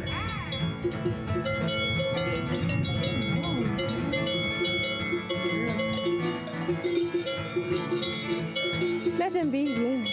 It's interesting when you see like cows and stuff like this in like Germany and Austria and Switzerland, they're all like, it's different. Well, in Australia, the farmers have like flocks or herds of cattle, and they're typically all the same. Like you'll get like an entire farm of just like brown cows or black cows or white cows. Here, and I remember this from in Switzerland particularly, there seems to be all varieties of cows. And I think it's because they produce different milks. So for instance, the brown one gives chocolate milk and the white one gives white milk. I'm just kidding. But you know what I'm saying? Like they're all varieties of cows. Funny. It's not afraid at all. This is so beautiful. I've been here so long time ago, but like I knew I liked it back then, but coming back here. Yeah, it looks like you're having a great time. She's just got a horrible face, this woman. She's so, when she said this is beautiful, watch this. At all. This is so. It looks really beautiful. She's about to say this is so. She's about to say this is so beautiful, but her face tells a different story. Hey. He's so funny. It's not afraid at all. This is so beautiful. I've been here She's like, this is so beautiful. so long time ago, but like I knew I liked it back then, but coming back here is so amazing. And it's so close to where I'm from, like not too far away. I think Bavaria is one of the nicest places in Germany for sure. Nearly halfway, I think. So we have to reach that peak, that very, very tedious, steep peak. 1,477 Oh, true, yeah, that's nice. Can you go into that cabin by any chance? I'm not sure. Everybody's walking into it. Check it out. Let's see what's in store. Oh my God, look at the view in the background. Whoa, that is a beautiful backdrop. That is incredible. It's a different world around here. No, still planet Earth. Here as well, the lakes, all the forest, the green fields. Yeah, everybody's taking wind protection over here actually. That's what they're doing. That's the secret. Looking over this beautiful, vast landscapes. Must fly drone. You know what this looks like? It's interesting because this would, I'm assuming this would get covered in snow, right? Like this could be like local mountain hike to go snowboarding in the winter and stuff, but they're just doing it in off-season kind of thing. It's pretty awesome, Madeline. There's flowers and green everywhere. It's beautiful. It's nice. Yes, Frosty peaks, yeah. But this part's not nice. This last incline. It doesn't look pleasant. Let's get to the top. Look, windy. Left side, look at that. How gorgeous is that? So snow on the top. Nearly fully melted. Somewhere down there is Austria. Wow. It's very close, Austria. That's so cool. You Aussies, I'll fly drones, but the Blue Angels cannot fly so low. That's a little different when a fucking F-15 South fighter jet is landing on your head. And look, nice and green behind us. sun is Yeah, shining. that's a chairlift, isn't Bit of it? an overcast, but totally fine. It's a chairlift going up there. Highest mountain in Germany somewhere. I'm not sure which one. Yeah, it's this one there. It actually looks pretty high though. No, but that's so far away. This one over here. Oh yeah, true. Tiny difference there was. Or maybe over here. Zugspitze. It's the highest mountain in Germany. Oh, I didn't know that. And you can do it, Madeline. I know you can do it. Nearly at the top. Look. Wow. Last observation. Come on. She's a bit windy up here though. She is windy. But anyways, what can you do? Just have to make sure we don't get blown off the top. Last few stairs. Let's get to the top. Explore the monument. Look. 100 years. She said the highest mountain in Germany was not that one. It's been around a while. Guys, this was harder than I thought. But well worth it. Wow. Wow. Drones are killing thousands of humans in Ukraine. So, no. They're drones of war. We're talking about commercial, recreational drones, man. Our drones don't have payloads attached to them. Okay, guys. And by the way, they're flying it, but unless they happen to just get this stock footage. At this monument here in 1924 for the fallen soldier in World War I. So that's what it is. That's what it is. Watching over here to Bavaria and Austria. You need to tell me a story. No, was it worth it? Sorry? Totally worth it. I get to see 2 countries in one place. I think that's incredible. There's Switzerland there in the back. That's what I'm trying to say. Yeah, and Austria. Austria, Switzerland, and Germany. Yeah, 3 countries. I can see 3 countries at once. How cool is that? That's pretty nice. Best part about this adventure, getting to reward yourself with some lovely. Should be right back. Got a delivery of war drones. Oh yeah. It's pretty gnarly up there. Like, I mean, I know that it's the top of a mountain, but it is kind of steep off to the sides, and there doesn't appear to be any fencing or anything. Like, that's pretty impressive, hey? Sorry? Cheese bread. Cheese bread, yeah. Cheers. Right, let's power down the mountain, Madeline. Okay, so they're going to go back down now. We don't need to see that. I don't know how much we're going to watch of this, to be honest. I kind of want to go and see. In fact, if I'm being brutally honest, I don't want to watch any more of that because I kind of want to go and have a look at. I'm going to go and get myself a whiskey, and then when we come back, it's time to catch up with our filthy travelers, Kira and Ryan. My objective is to get through. Well, there's not much of their content, but my objective is to get through their entire channel before I go on my road trip. So with that in mind, we are up to free beach camps, van life best free camps, Dampier Peninsula's hidden gems. That's what's going to happen when I come back to get us to the backness of the coming. What? To get us to that point, enjoy the surfboarding from last week. I'll go surfing tomorrow, hopefully. Is there any waves? Let me check. Are there going to be waves tomorrow? I'm probably healthy enough to go surfing. I feel like I'm 95%, 97% healthy. Good afternoon, Ben. On Sunday's conditions, it's in the green. Tomorrow's in the green at the early part of the day, 6 a.m. It's green. Not much swell, 3.3 to 0.6 of a meter, but it's offshore all the way through till 10 a.m. Okay. I need to go before 10 a.m. Anyway, I'll do that, and I'll be back with a whiskey. Enjoy the surfing. Yes, Dale, I'm going, and you get to go. You get to stay here. I'm going surfing. You can stay right here.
Was. Got the new fins on yet? No, not yet, but here they are. My new finses. So, I don't know. Should I use them tomorrow? The new board hasn't been used yet. Still behind me, still waiting. I don't know. I might wait for better conditions. Like that surf that you just saw, that was good swell, good conditions. I didn't surf very well. Now that I think back on it too, I was just on the edge of getting sick. Was that a bit of slow-mo? Yeah, and I used the new Mission 1 Pro for that. The Mission 1 Pro. Yeah, that was shooting 240, but I'm going to be shooting 120. Is that going to get a focus? Doesn't matter. I'm going to shoot 120, 4K 120. Let's move on. Van Life Best Free Camps. This is our lovely Filthy Travels, Kira and Ryan. They haven't uploaded anything recently, have they? Let's just refresh our trousers. Latest? Nah, the last thing they uploaded was like half a year ago. So I guess they're not really creating any more content. They did their lap around Australia. And where are we in terms of that? We've still got a few to go. Yeah, we're here. There's still got 3, 6, 9. Oh, there's still 9 more. Yeah, we'll get through these before I go on my road trip. Let's take a look at this episode. They are in the top northern part of Western Australia, mates, around the Broome area. Or that's where they were last. They're probably heading south from there. Let's see.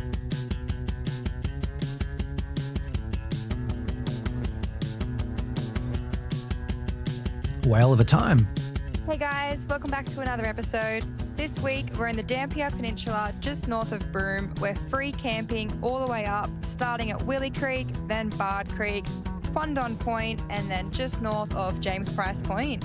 Thank you so much for joining us. This has been one of our favourite places on the trip so far. The wildlife was incredible. The beaches were some of he was fanging it around that corner. Look at this. Look at the left he takes here. one of our favourite places on the trip so far. The wildlife was incredible. The beaches were some of the Giving most it. beautiful I've ever seen. It was super private. It was just perfect. So thank you so much for watching. definitely and we going hope there. you enjoy this week's episode just as much as we did. Hey guys, we're just making our way to Willie Creek, the start of our Dampier Peninsula track. Red sand and beaches. Yeah, man. Nice and cosy. Just picked up a bit of wood off the side of the road before we headed in there.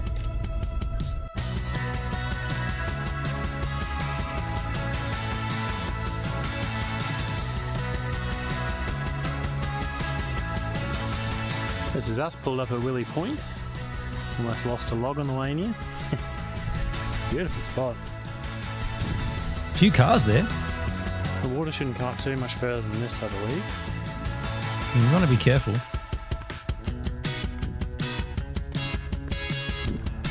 How's Wow. this for a spa bath? What about a spot for a beer? Hell yes. Watch all the crustaceans. Maybe want to get a... You'll have 40-minute flight time. Send the drone up on the way around. Yeah, to check out where shit is. I'm going to do that. I'm going to use that as my sourcing. Like, is there a better camp spot further up there, or should I go down that way? Yeah, I'm going to do that for sure.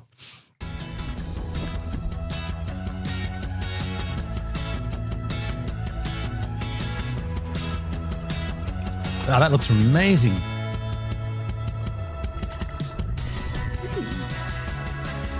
Always finding dogs to pat.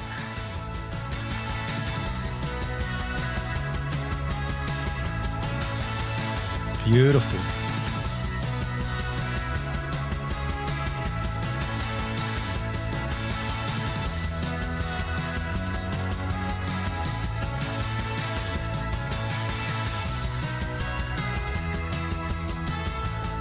Morning. Sit at low top. Pretty windy this morning. Had to struggle to make a coffee in the back of the van there. What? Kira's got the setup. Doesn't look windy. Today I think we're heading back to Broome, and then we are going to make our way back up the coast. Back up the coast from Broome.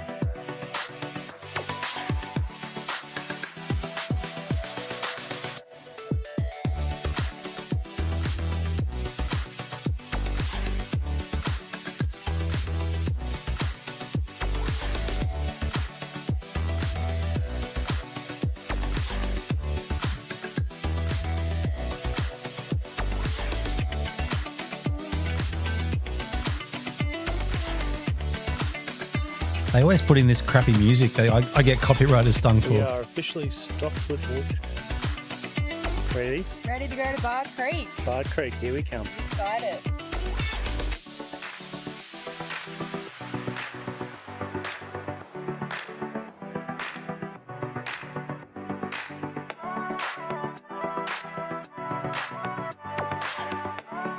You know what that is? They're not driving that fast. It's the footage is sped up.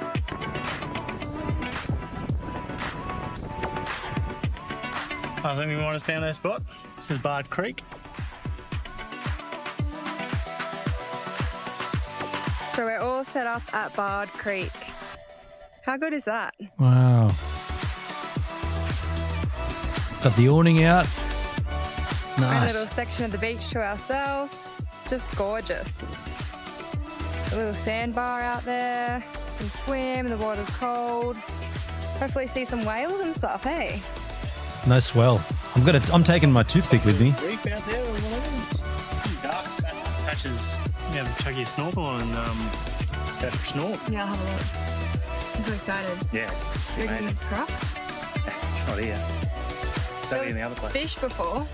They were so cute. Oh, right. Yeah. I'll get your rod out. Go catch us dinner. I'm just going to set a Starlink up since we're going to be here a couple of days. We'll set up outside. Just got ourselves a 5-meter lead for the Starlink with a USB-C on the end. We can do that because we've got Better have a this PD outlet 150. here, which is 100 watt. There Which you will go. take the Starlink voltage up to 20 watt, so you can move it further away.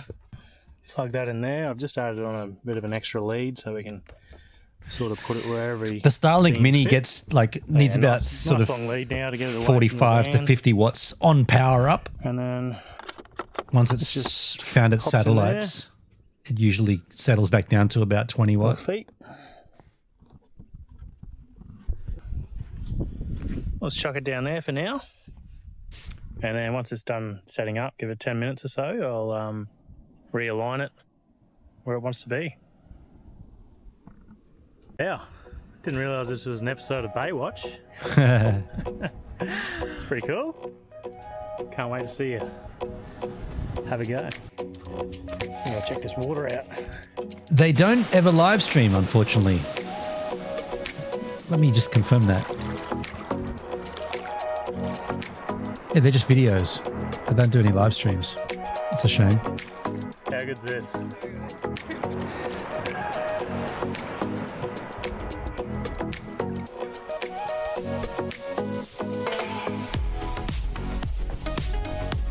A turtle, yeah. See, I'd take the drone out and look for the swell, see if there's a point break. But I'd be so scared to surf. Man, it's so remote too. Like, fuck. If I put the drone up and find a point break, am I going to go and paddle to it? Probably not. Hey, I'd be too frightened. It's a large enough area, even if you got crowded, you'd still got your own space. Yeah, that's true. That's true.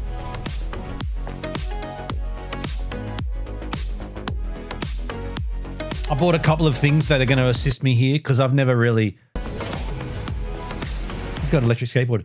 I've not really done too much sand driving, so I bought tire deflators and I bought a tire inflator, which I already had, but I bought one that runs off the Ryobi batteries that I've got, which I use extensively. So that's going to be helpful.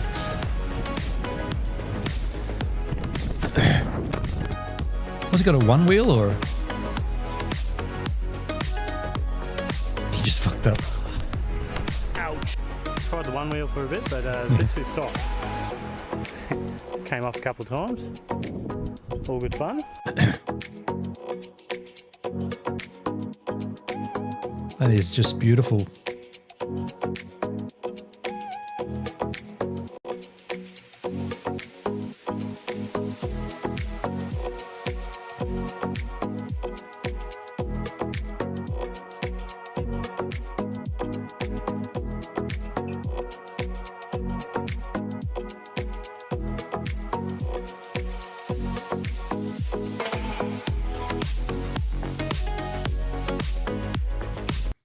That's them there, isn't it?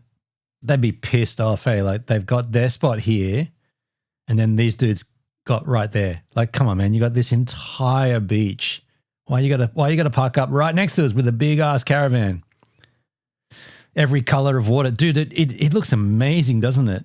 Like a real beautiful time of the day and a beautiful part of the country. Long sunsets up there. You know, the sun seems to take forever to go down.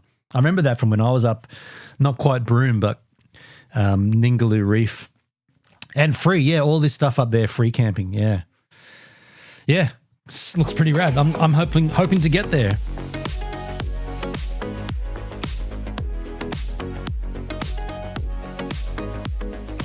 On for magnificent sunset tonight. Yes. I'll have to sneak out here for the rest of the afternoon, I believe. Well, she plays a bit of guitar. Kira jamming on the guitar. That's cool. Fairly packed, this place. Everyone's got their own spot, but plenty of beach. Got the fire pit going, footy on. The footy. A few bush chooks to keep us company. Man, it's going to be hard to believe this place. Oh yeah. I hope we see whales. Yeah, that'd be cool. Got some chicken on the pan tonight, using the fire pit. I think it's the second time we've used this now.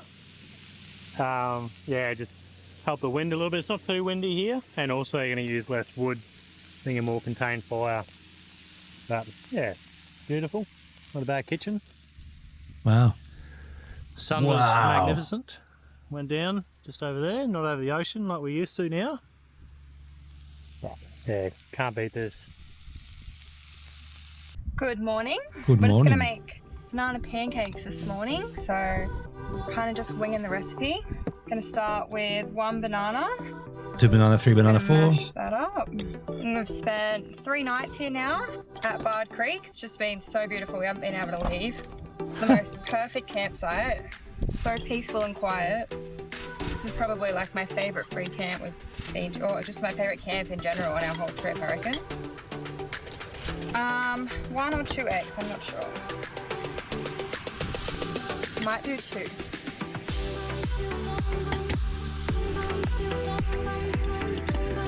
Some honey in there. And then flour.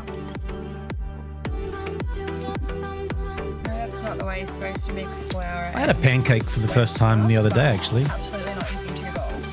I used to love pancakes. Got a good feeling about these ones.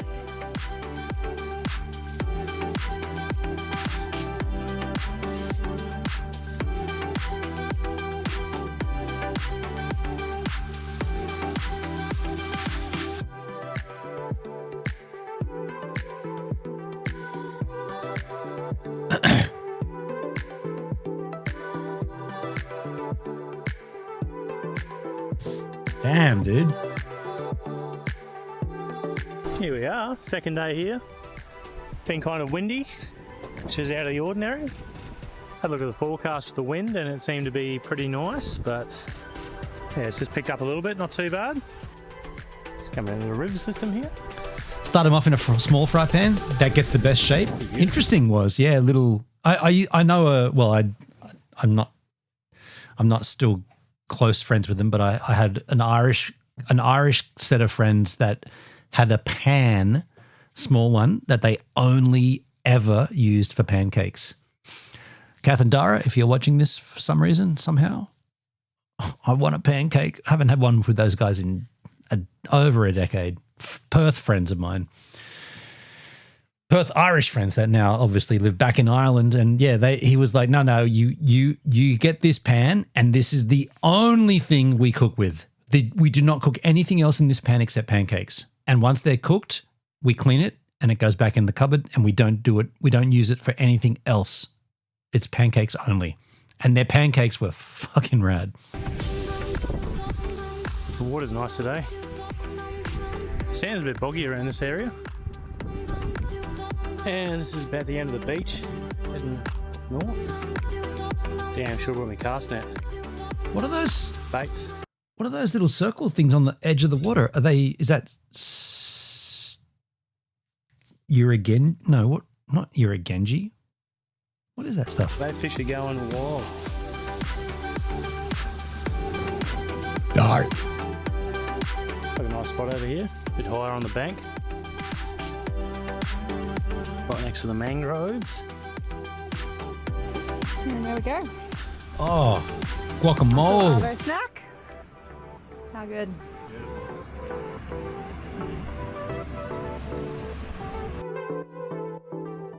They're playing Uno. That's not Uno. So we're just out enjoying the afternoon sunset. Sea urchins. Yeah, there was a lot of them. And off in the distance, we just spotted a couple of whales jumping. Yo, Dusky, how you doing, Maybe man? One or two. Just jumped out of the water there.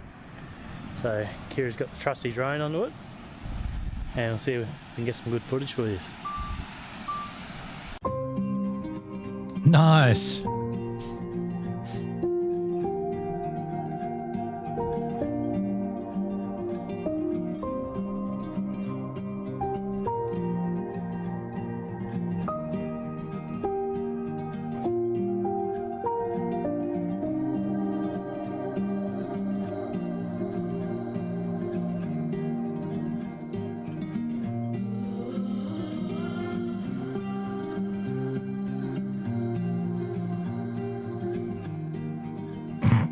They're just playing, hey.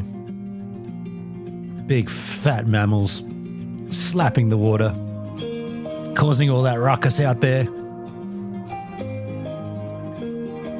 They're just having a good time, aren't they? They're just having a whale of a time, as it were. Everyone loves a whale video, yes, Doug? Yes, they do.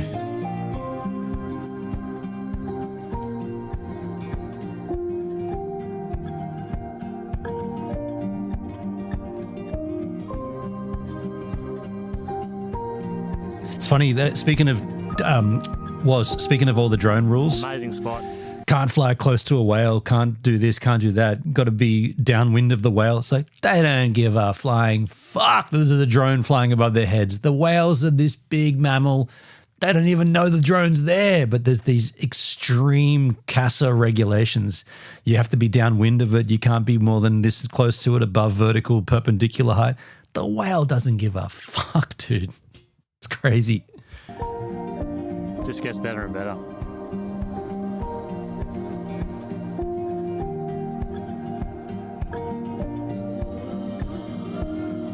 That is impressive. All right, we're all packed up and ready to leave Bard Creek. I'm very happy about it. She gets to live here forever. So gorgeous. But we are heading to... Okay, so I got to just pause here for a second and just make a point. This is a very apt point, and it's something that needs to be said. These guys have been camping at this place. What was it, Bard Creek? They've been there for 3 days, 4 days, or whatever. At no point have they explained to us, where are they pooping? You know? I'm just saying, right? This is a space up and down this part of the coast where there's these little inlets and there's this like, you know, dune area with vegetation, and there's campers and they're all kind of taking their own little spots and making it theirs, and then these guys stay there for 4 days. Other people might stay there for a week, whatever. Everybody's taking shits. Everybody's doing a dump of the day, potentially 2 dumps. I do one at the beginning of the day. Not everyone is as German as me. So where are these people pooping? Now, look, I would suggest pooping in the ocean. That would be my take on it. Or if you're not comfortable with doing a poop in the ocean, dig a hole in the sand, in the vegetation, dig it deep, poop in there and cover it back up. But if you did poop in the ocean, you want to make sure you're doing it on an outgoing tide to begin with, and you're giving fish food at that point. You don't want to find surprises where you go. So I always look at this because I poop in the bush, I poop in the ocean. An aqua turd is the greatest turd ever. It's the cleanest turd. You can do it, but I just wish that there was more honest, they're not being dishonest, but clarity. More clarity when it comes to the things that people might want to go camping. They might want to do a road trip, and they're like, but They didn't explain where they poo. Like what happens when you get up there and you're out in this place and there's 20 people around? What happens? They need to explain that. I'd explain it. If I was shooting content, I'd address it. I'd address the desire or the need, the urgency. Quandon Point, so excited to check that out. Heard that the flies and the mozzies are bad, so we shall see. The weather's been beautiful. It's been a little bit windy. But Hey, that whiskey went down super quick. I want to get another one because we're only halfway through this. However, I don't want to run my surfing clip another time because that would be lame. I'm going to take this back a little. You guys can watch from here again, and I'll be back in a second. so peaceful and quiet. This is probably like my favourite free camp we've been, or just my favourite camp in general on our whole trip, I reckon. 1 or 2 eggs, I'm not sure. Might do 2.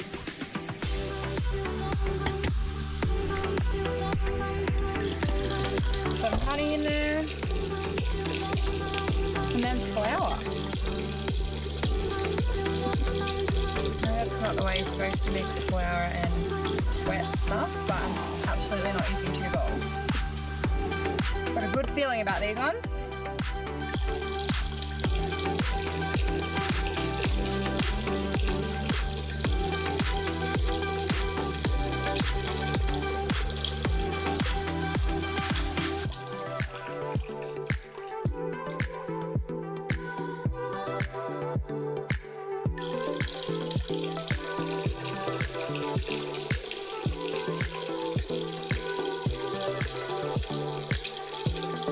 Here we are, second day here. Been kind of windy, which is out of the ordinary. Had a look at the forecast for the wind and it seemed to be pretty nice, but yeah, it's just picked up a little bit, not too bad. Just coming into the river system here. Beautiful. The water's nice today. Sand's a bit boggy around this area. And this is about the end of the beach. Heading north. Damn sure we're on the cast net. Baits. Bait fish are going wild.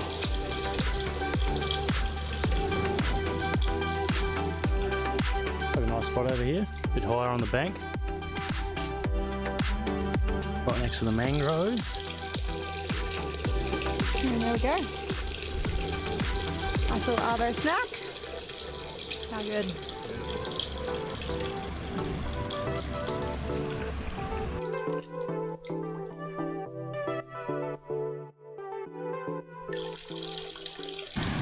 So we're just out enjoying the afternoon sunset, and off in the distance we just spotted a couple of whales jumping, maybe 1 or 2. Just jumped out of the water there. So Kira's got the trusty drone onto it, and we'll see if we can get some good footage for you.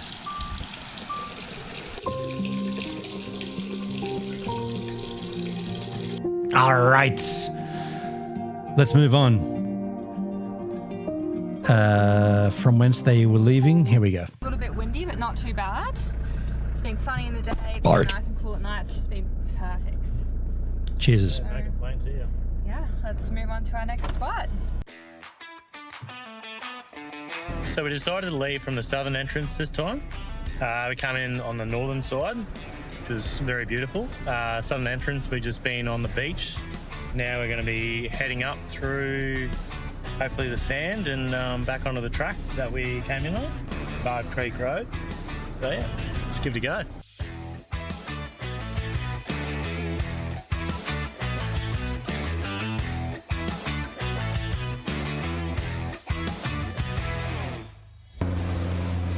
Shit, that's looking nasty. Damn. I don't like the look of that. Might be a bit stuck. So this is where we ended up. Oh no. Soft sand, Doug. Almost made it. 20 PSI? On 30 PSI still, so we're going to drop down to 20. Yeah, drop down to 20. And give that another go. So dropping the tyre pressure didn't work, we're still a bit too bogged. So not going to get the max tracks out.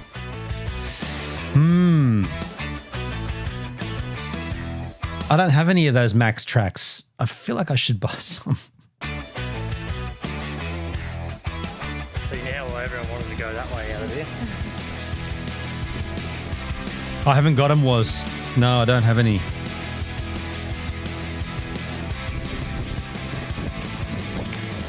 I feel like I should get some. Get them. Give that a go.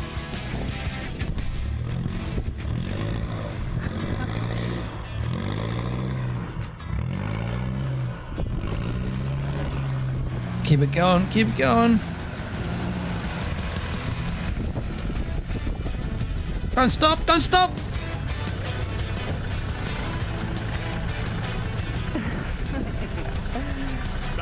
Leave me in. What's the plan? Are you going to turn around? And a Or you bag gonna of kitty litter for when I shit my pants because I'm that stuck. Is that what you're saying? keep trying to find your way out this way. We're going to keep going up here. Alright. This has just become fun. I wonder why he chose to put them behind the rear wheels, because I would assume at that point they'd be in four-wheel drive mode. Even in four-wheel drive, is the rear wheels getting more power? Is that what the scope there? I guess for traction and poops. Kitty litter for traction? Never heard of that before.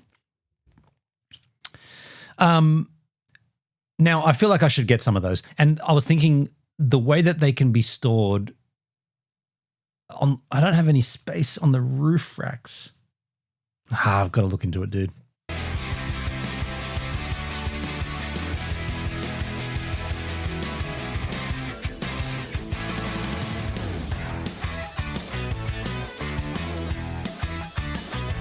How's this song? Yo, AI. Well, we're out. And we're up on the... I feel like those traction skid things, that's the difference between having to get towed out or getting out yourself. And I think with that in mind, I should get some, right? With that in mind, I've got the tire deflators and the reinflator, but I don't have a winch and I'd be relying on someone else to help me, or I get these traction skid plate things. I would say hard stuff, but at least we're up the top now, so much better. A bit bumpy too.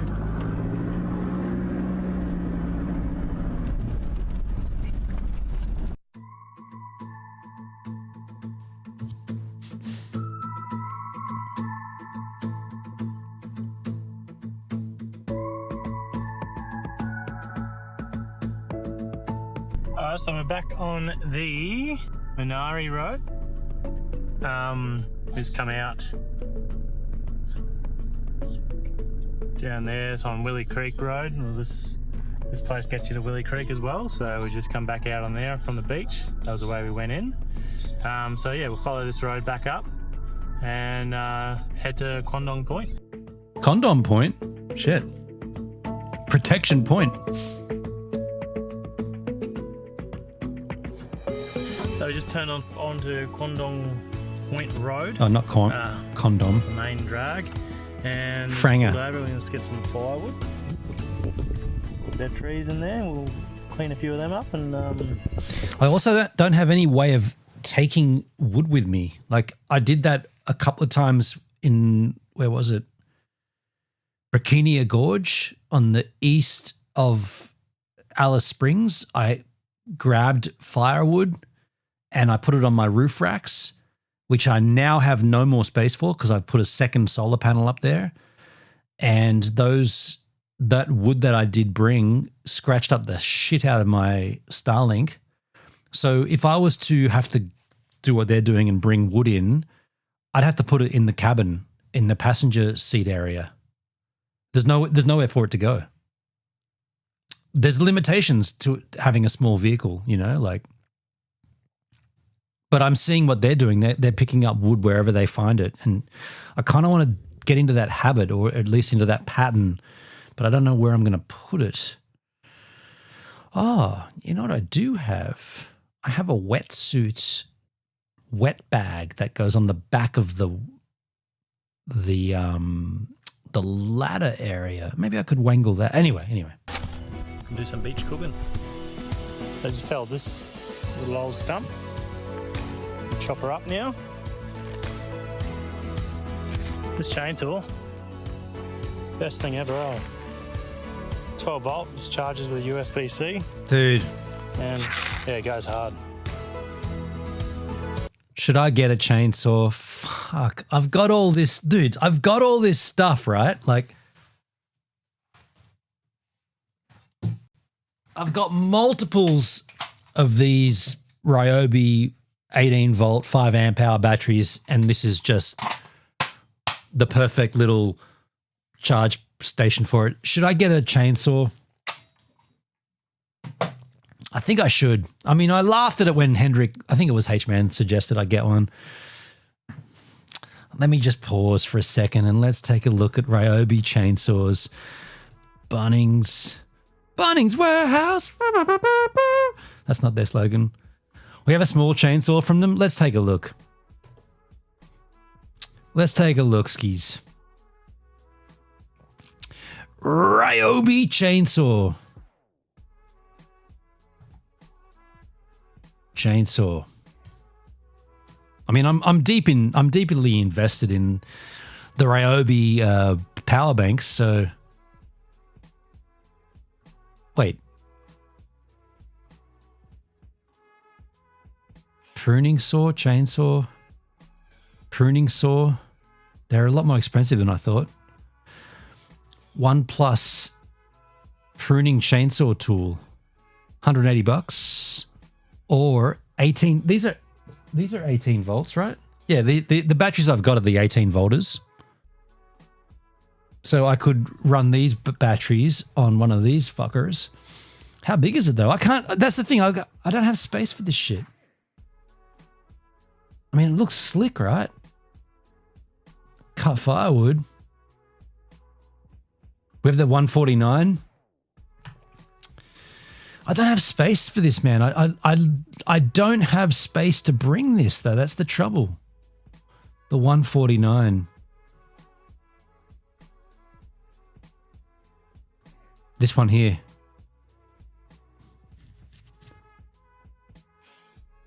A balloon inflator, an ironing board, an ice cream machine. Tugski. A balloon inflator. Yeah, that's what I was just thinking. The only thing I need really is a balloon inflator, an ironing board, and an ice cream machine. Doug, you've seen how big Govan is. It's kind of small. But then again, this, I don't know, like that seems kind of smallish. That's kind of small, I suppose. Look at all the safety gear she's got on. Eyeglasses, gloves, flannelette shirt. Yeah. Yeah, I mean, I don't know. You know what I should do? I should go into Bunnings and go and get a visual on these. Go and get a visual on actual sizes of these. I don't like going to Bunnings. I used to really love it I used to love going there, and now I'm not. I just don't. It just depresses me. I used to really enjoy going to Bunnings. But I don't know, like I'm just but these guys have a Delica and they're taking all this shit, so it's exactly the same thing. I guess I just need to work out my storage. But then again, they don't have like live streaming and shit. I don't know.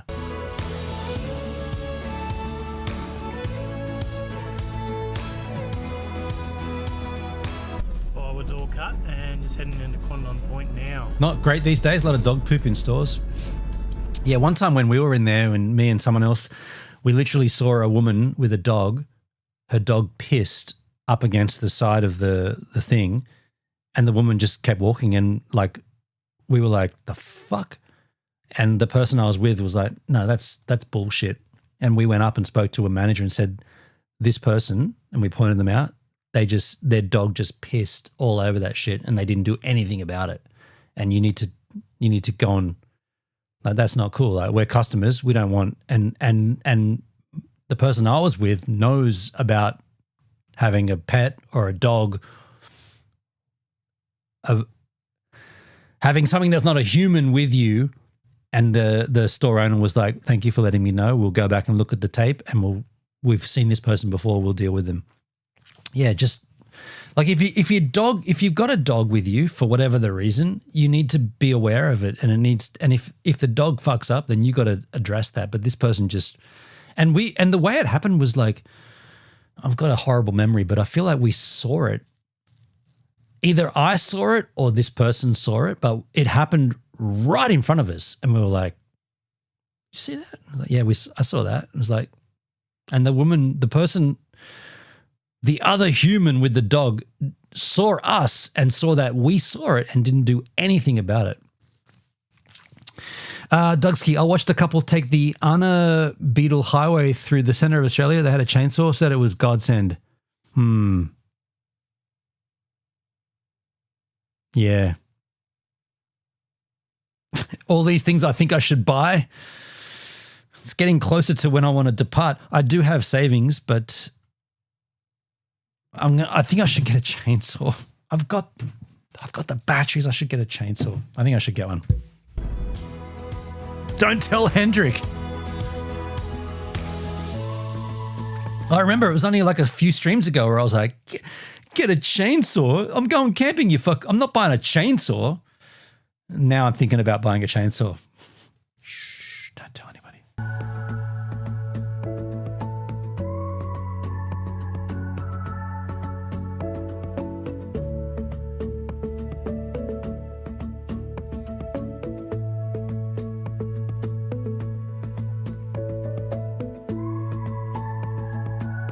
Cool.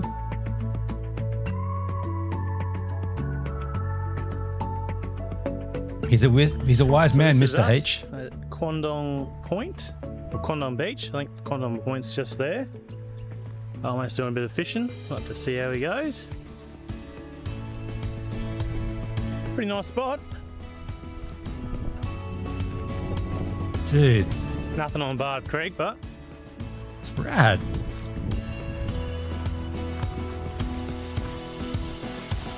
Nice access to the beach. Plenty of rocks.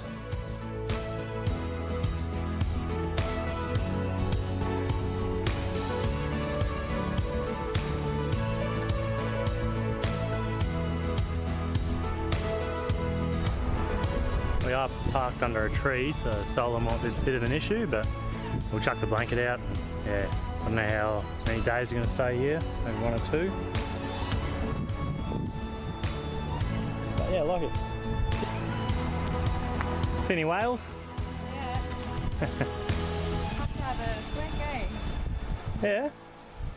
We'll go join old mate over there. Catch us some dinner. Wow.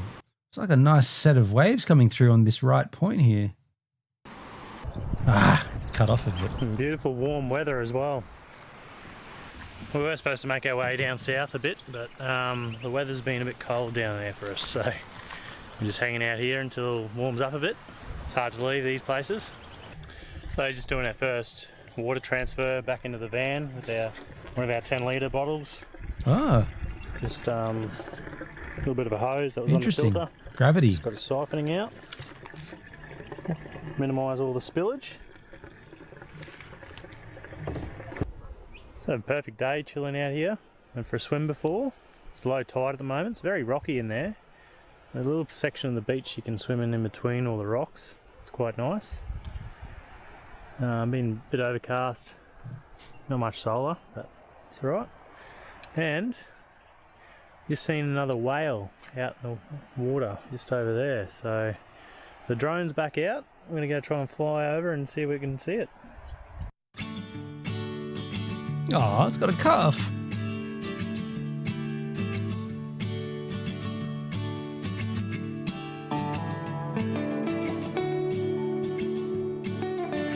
That's the same footage.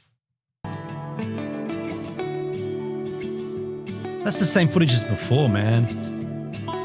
You recycling footage?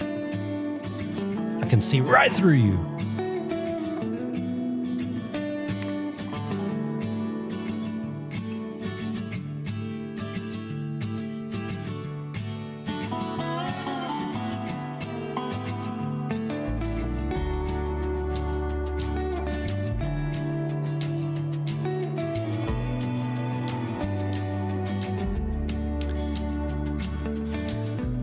The drone remote cover is worth it if you want to put things away fast. Remote cover. Drone remote cover. Remote control cover. Interesting. Let me... Protects the screen. Don't need to unscrew the sticks. DJI. I'll just go to the DJI store. I took a screenshot of the drone I was going to get. It was the DJI Mini 5 Pro. Mini 5 Pro. There's the Mini. I guess it's Mini Pro. RC2 remote cover. Okay, RC2 remote cover. The Mini 5 Pro. And let's take a look at accessories. Mini RC2 remote cover. RC2 Pro is there. RC2 here.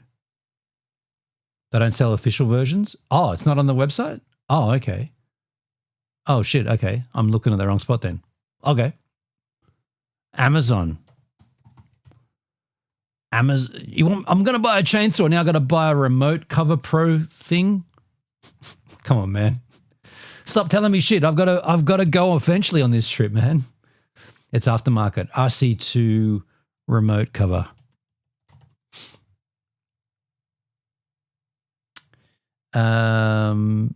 Sunshade cover for a RC remote control. Okay, let's just take a quick look at it. Okay. It's like a little clamshell. Okay. I'll get a chainsaw before I get this, though. Stop telling me shit to buy, man. Means you can throw it in a bag. I get it. I don't know. I've got too much shit I want to buy.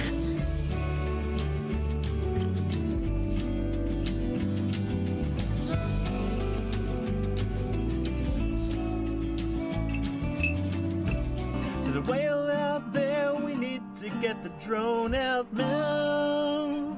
Tons away.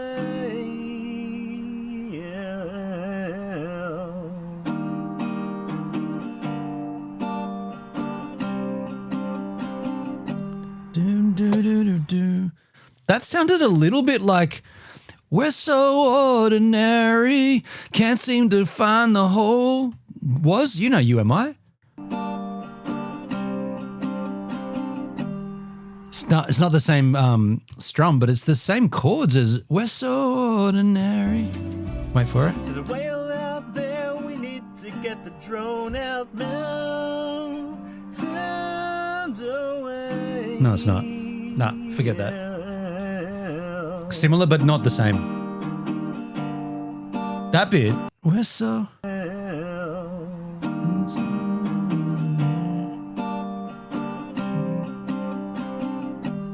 Yeah. So it sounded like she's not impressed. We've had a beautiful day just chilling on the beach today. We've seen another whale, so Ryan is getting the drone out again. We're going to try and cook some pasta on the fire tonight. So Ryan's insisting that we use seawater for the pasta. So okay, that's what we'll be doing. Salt water boils quicker, but yeah, let's do it. Okay. On our way down to get some seawater. I love how she said Ryan insists. Oh, there's a hair in it. I was thinking powderfinger. Which bloody hair is that? Oh, it might have been in the pot actually. I haven't cleaned it out. Which powderfinger track? Fresh stuff when it rolls in.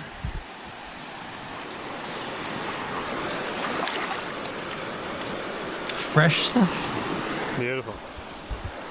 He's drunk. Now, try and get back without spilling any.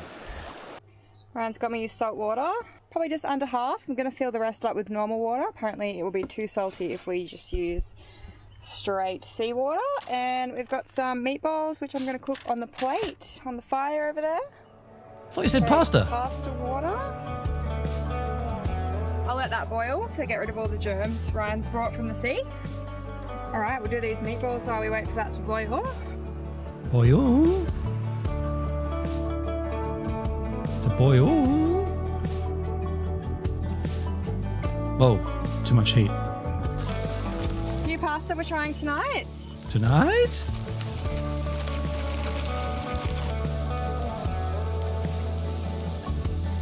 Meatballs are probably almost cooked. I'm just going to take them off because they'll cook a little bit more when I chuck them in the pasta later. That's going to get hot on your hand. All right, the pasta is just about done. Done. Grab a cup of pasta water. Water. These little handles, they're so handy. Chuck some olive oil in the pan. And I've got an onion and about half a garlic chopped up. Half a garlic. Got some gas up. Light going on there. Pepper, I'm not going to do salt because the water and the pasta is actually quite salty. No shit. Seawater. Chili flakes. Dude, they really look after themselves.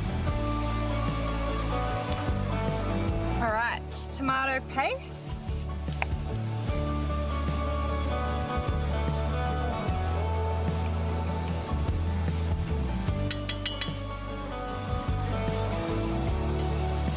And some thickened cream. Man. Not bad. All right, that is super thick, so let's try.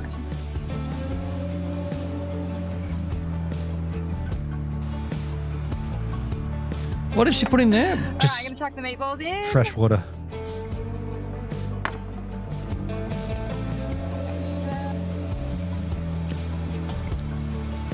What's that?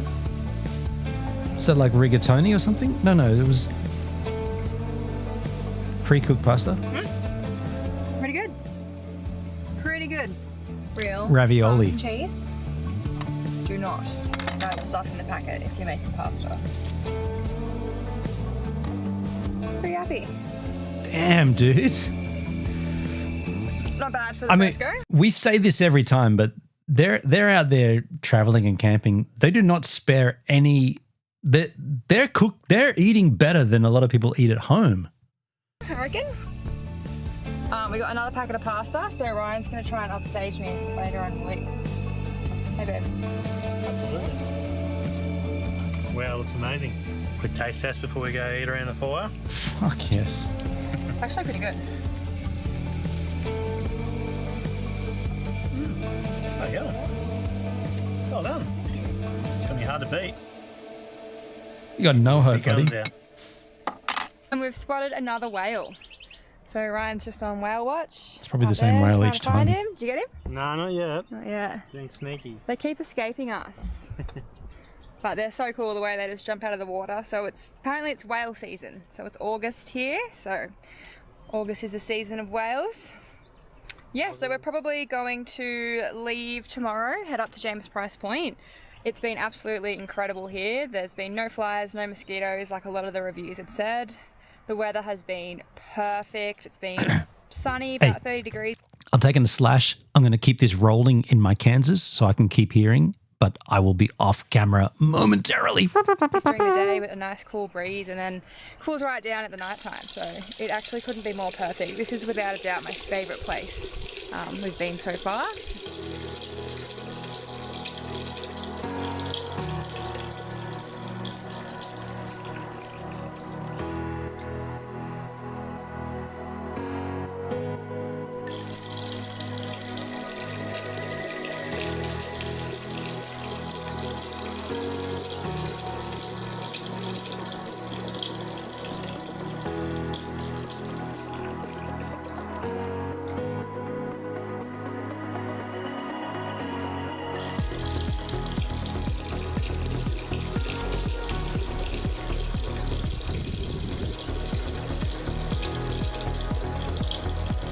Not a bad place to get bogged. Beautiful view. They bogged again. They got bogged again. We've walked into where they summon the demons. Cute little spot all the way down to the beach.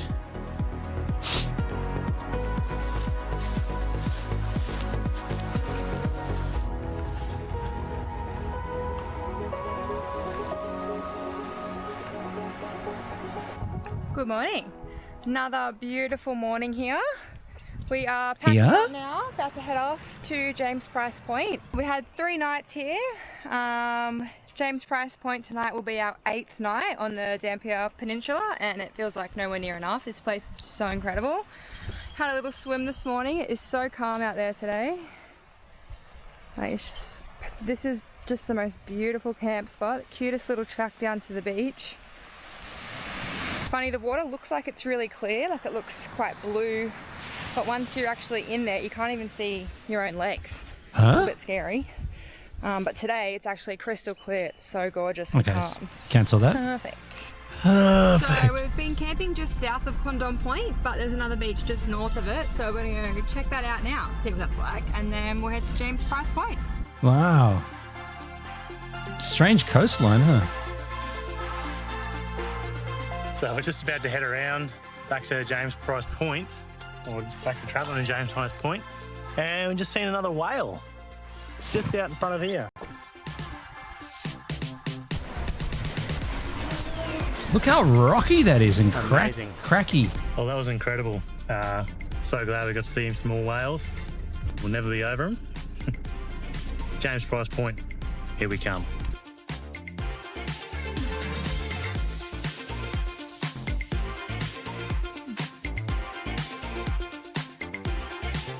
What is this music?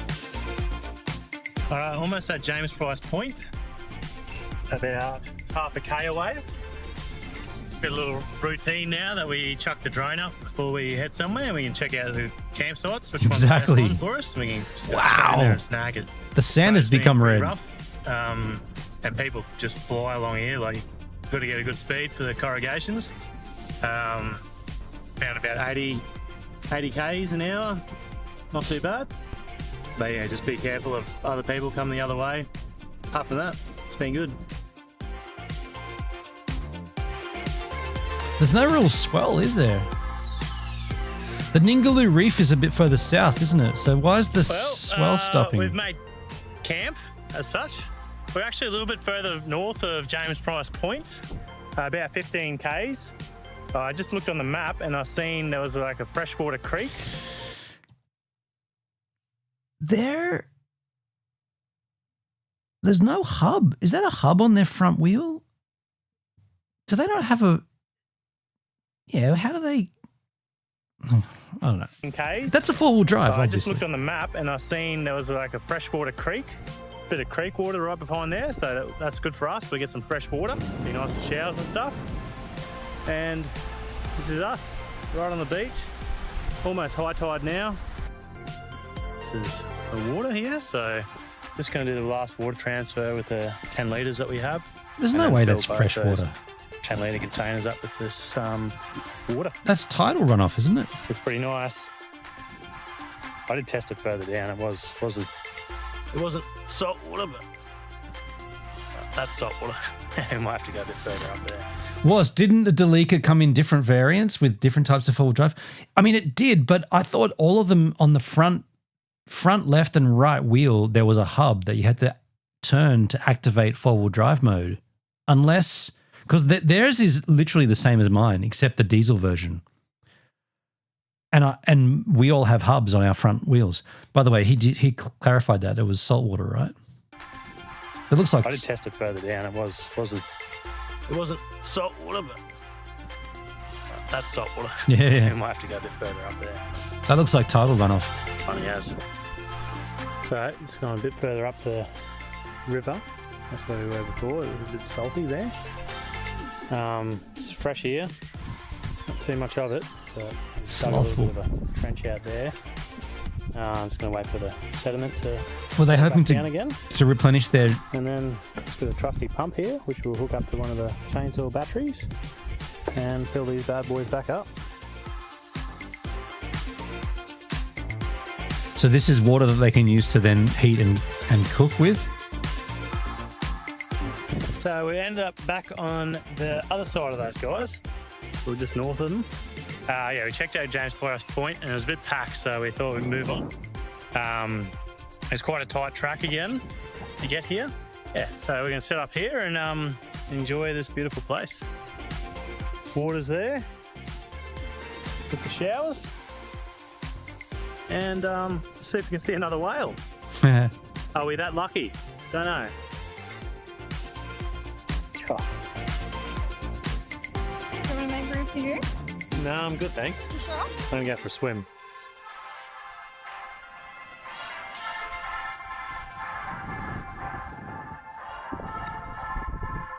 Not bad. So I just spotted some whales out in the sea. They're a fair way out. Took a while to track them down. But yeah, they ended up being like 5.5 k's out. Uh-oh. There's about 4 or 5 of them. And I just had enough battery to get out there, find. He's going to have a hard time getting back. Google says not all Delekas have locking hubs for four-wheel drive. Oh, wow. Interesting. Okay. Them take like 30 seconds worth of video and had to come back. So got to see him, but so that's exciting. It's a fair amount of whales. And hopefully we make it back into them before the batteries runs out.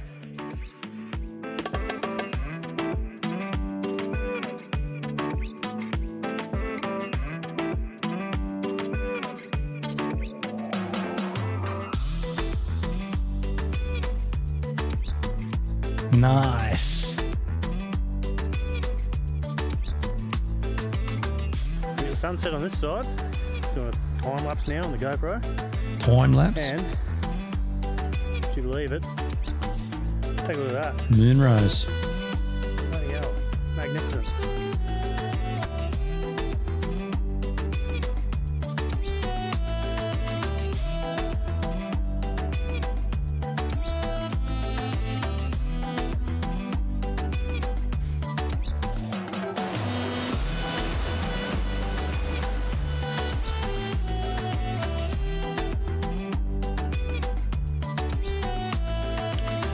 Probably find tasty crabs.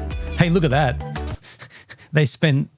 He risked sending the drone all the way out to get that footage of those whales, and then the next day they're right in by shore. Yeah, tasty crabs. I mean, there's a limit to how many crabs you can grab though, isn't there? To eat. And there's not much meat on a crab.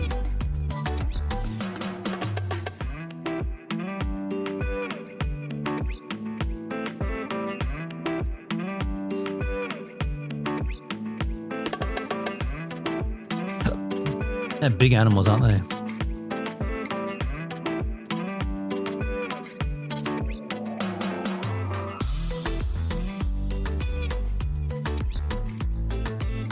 Welcome back, guys. Tonight we're doing a lamb roast. Of course they I've are. seen enough lamb roast to know what they're about. Got a beautiful sunset on there. Lamb roast. Here's the lamb, all done and dusted. We'll cut her up and see how she went. Now this is the final cut. Beautiful. Potatoes, some of them got a bit burnt. Pumpkin looks amazing. Oh, Raja. And just got some gravy whipping up with the drippings. Here comes dinner. Wow. Dinner. Really beautiful. How is it? Amazing. Lovely. It's so good. That's what we like to hear. Happy guests all around.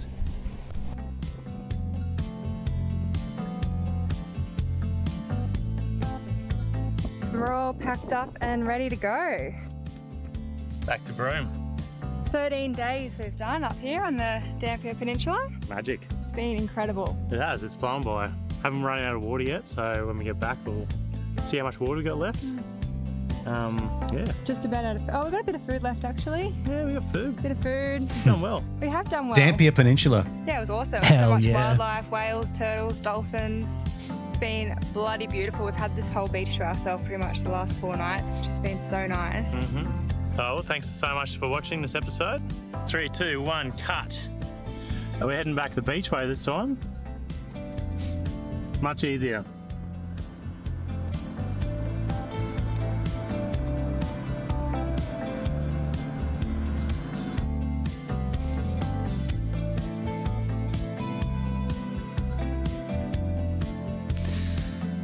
Let's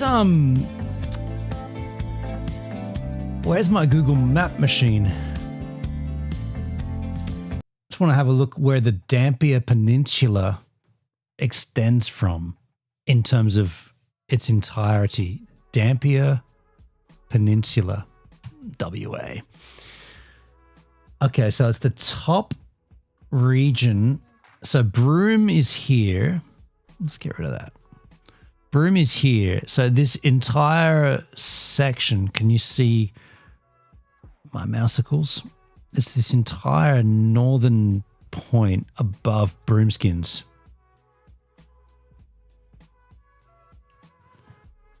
They spent 13 days just cruising around. Okay, so this is a lot of time spent. So with that in mind, I am kind of half thinking about my trip going north of Sydney via Brisbane and the Sunshine Coast to see my brother, do a bit of surfing, Moffats. But instead of going all the way up to this top point of Australia, I'm probably going to go up. Can we go a little deeper in here? Not that deep. I'm probably going to go from Sydney up, bam, bam, bam, probably up to around about somewhere this way around Mackay, and then I'm going to head west. I want to head west. Oh, wait. I kind of want to get to Cairns. I don't know what the fuck I'm going to do. What I'm saying is I'm probably going to avoid, or I'm going to ignore this northern eastern tip, Daintree, Cape Tribulation. I'm going to forego that to cut across towards Darwin and then hook down along towards Broomskins. I want to do this top northern and northern western part of Australia, mate. And then virtually slide ourselves back down Exmouth, down that way, down to Perth. That's kind of what I'm thinking. Not 100%, but that's... I mean, if they spent 13 days on the Dampier Peninsula, I'm going to do 2 months. I don't have to. I can do more, but I don't want to get caught up in the top eastern northern point. If I'm going to go as far west as I can, I want to get there as soon as I can. Of course, that's all coming up on the channel. If you're enjoying the content, like, share, and subscribe. Thanks for hanging out with me on the stream. I guess I'll catch you guys tomorrow. Yeah, I'll probably stream tomorrow. I'll catch you guys tomorrow. Skins on the flip side. Thank you for being here with me. And you do yourself and I'll do myself. And Fockle in the chat. Have a great time doing the thing that you do when you do. Yeah, big trip, Doug. Yeah, could be. Will be. I'll stream it all. You'll see it. You believe it. Cheers as eases. Get that out of there. Get that out of there.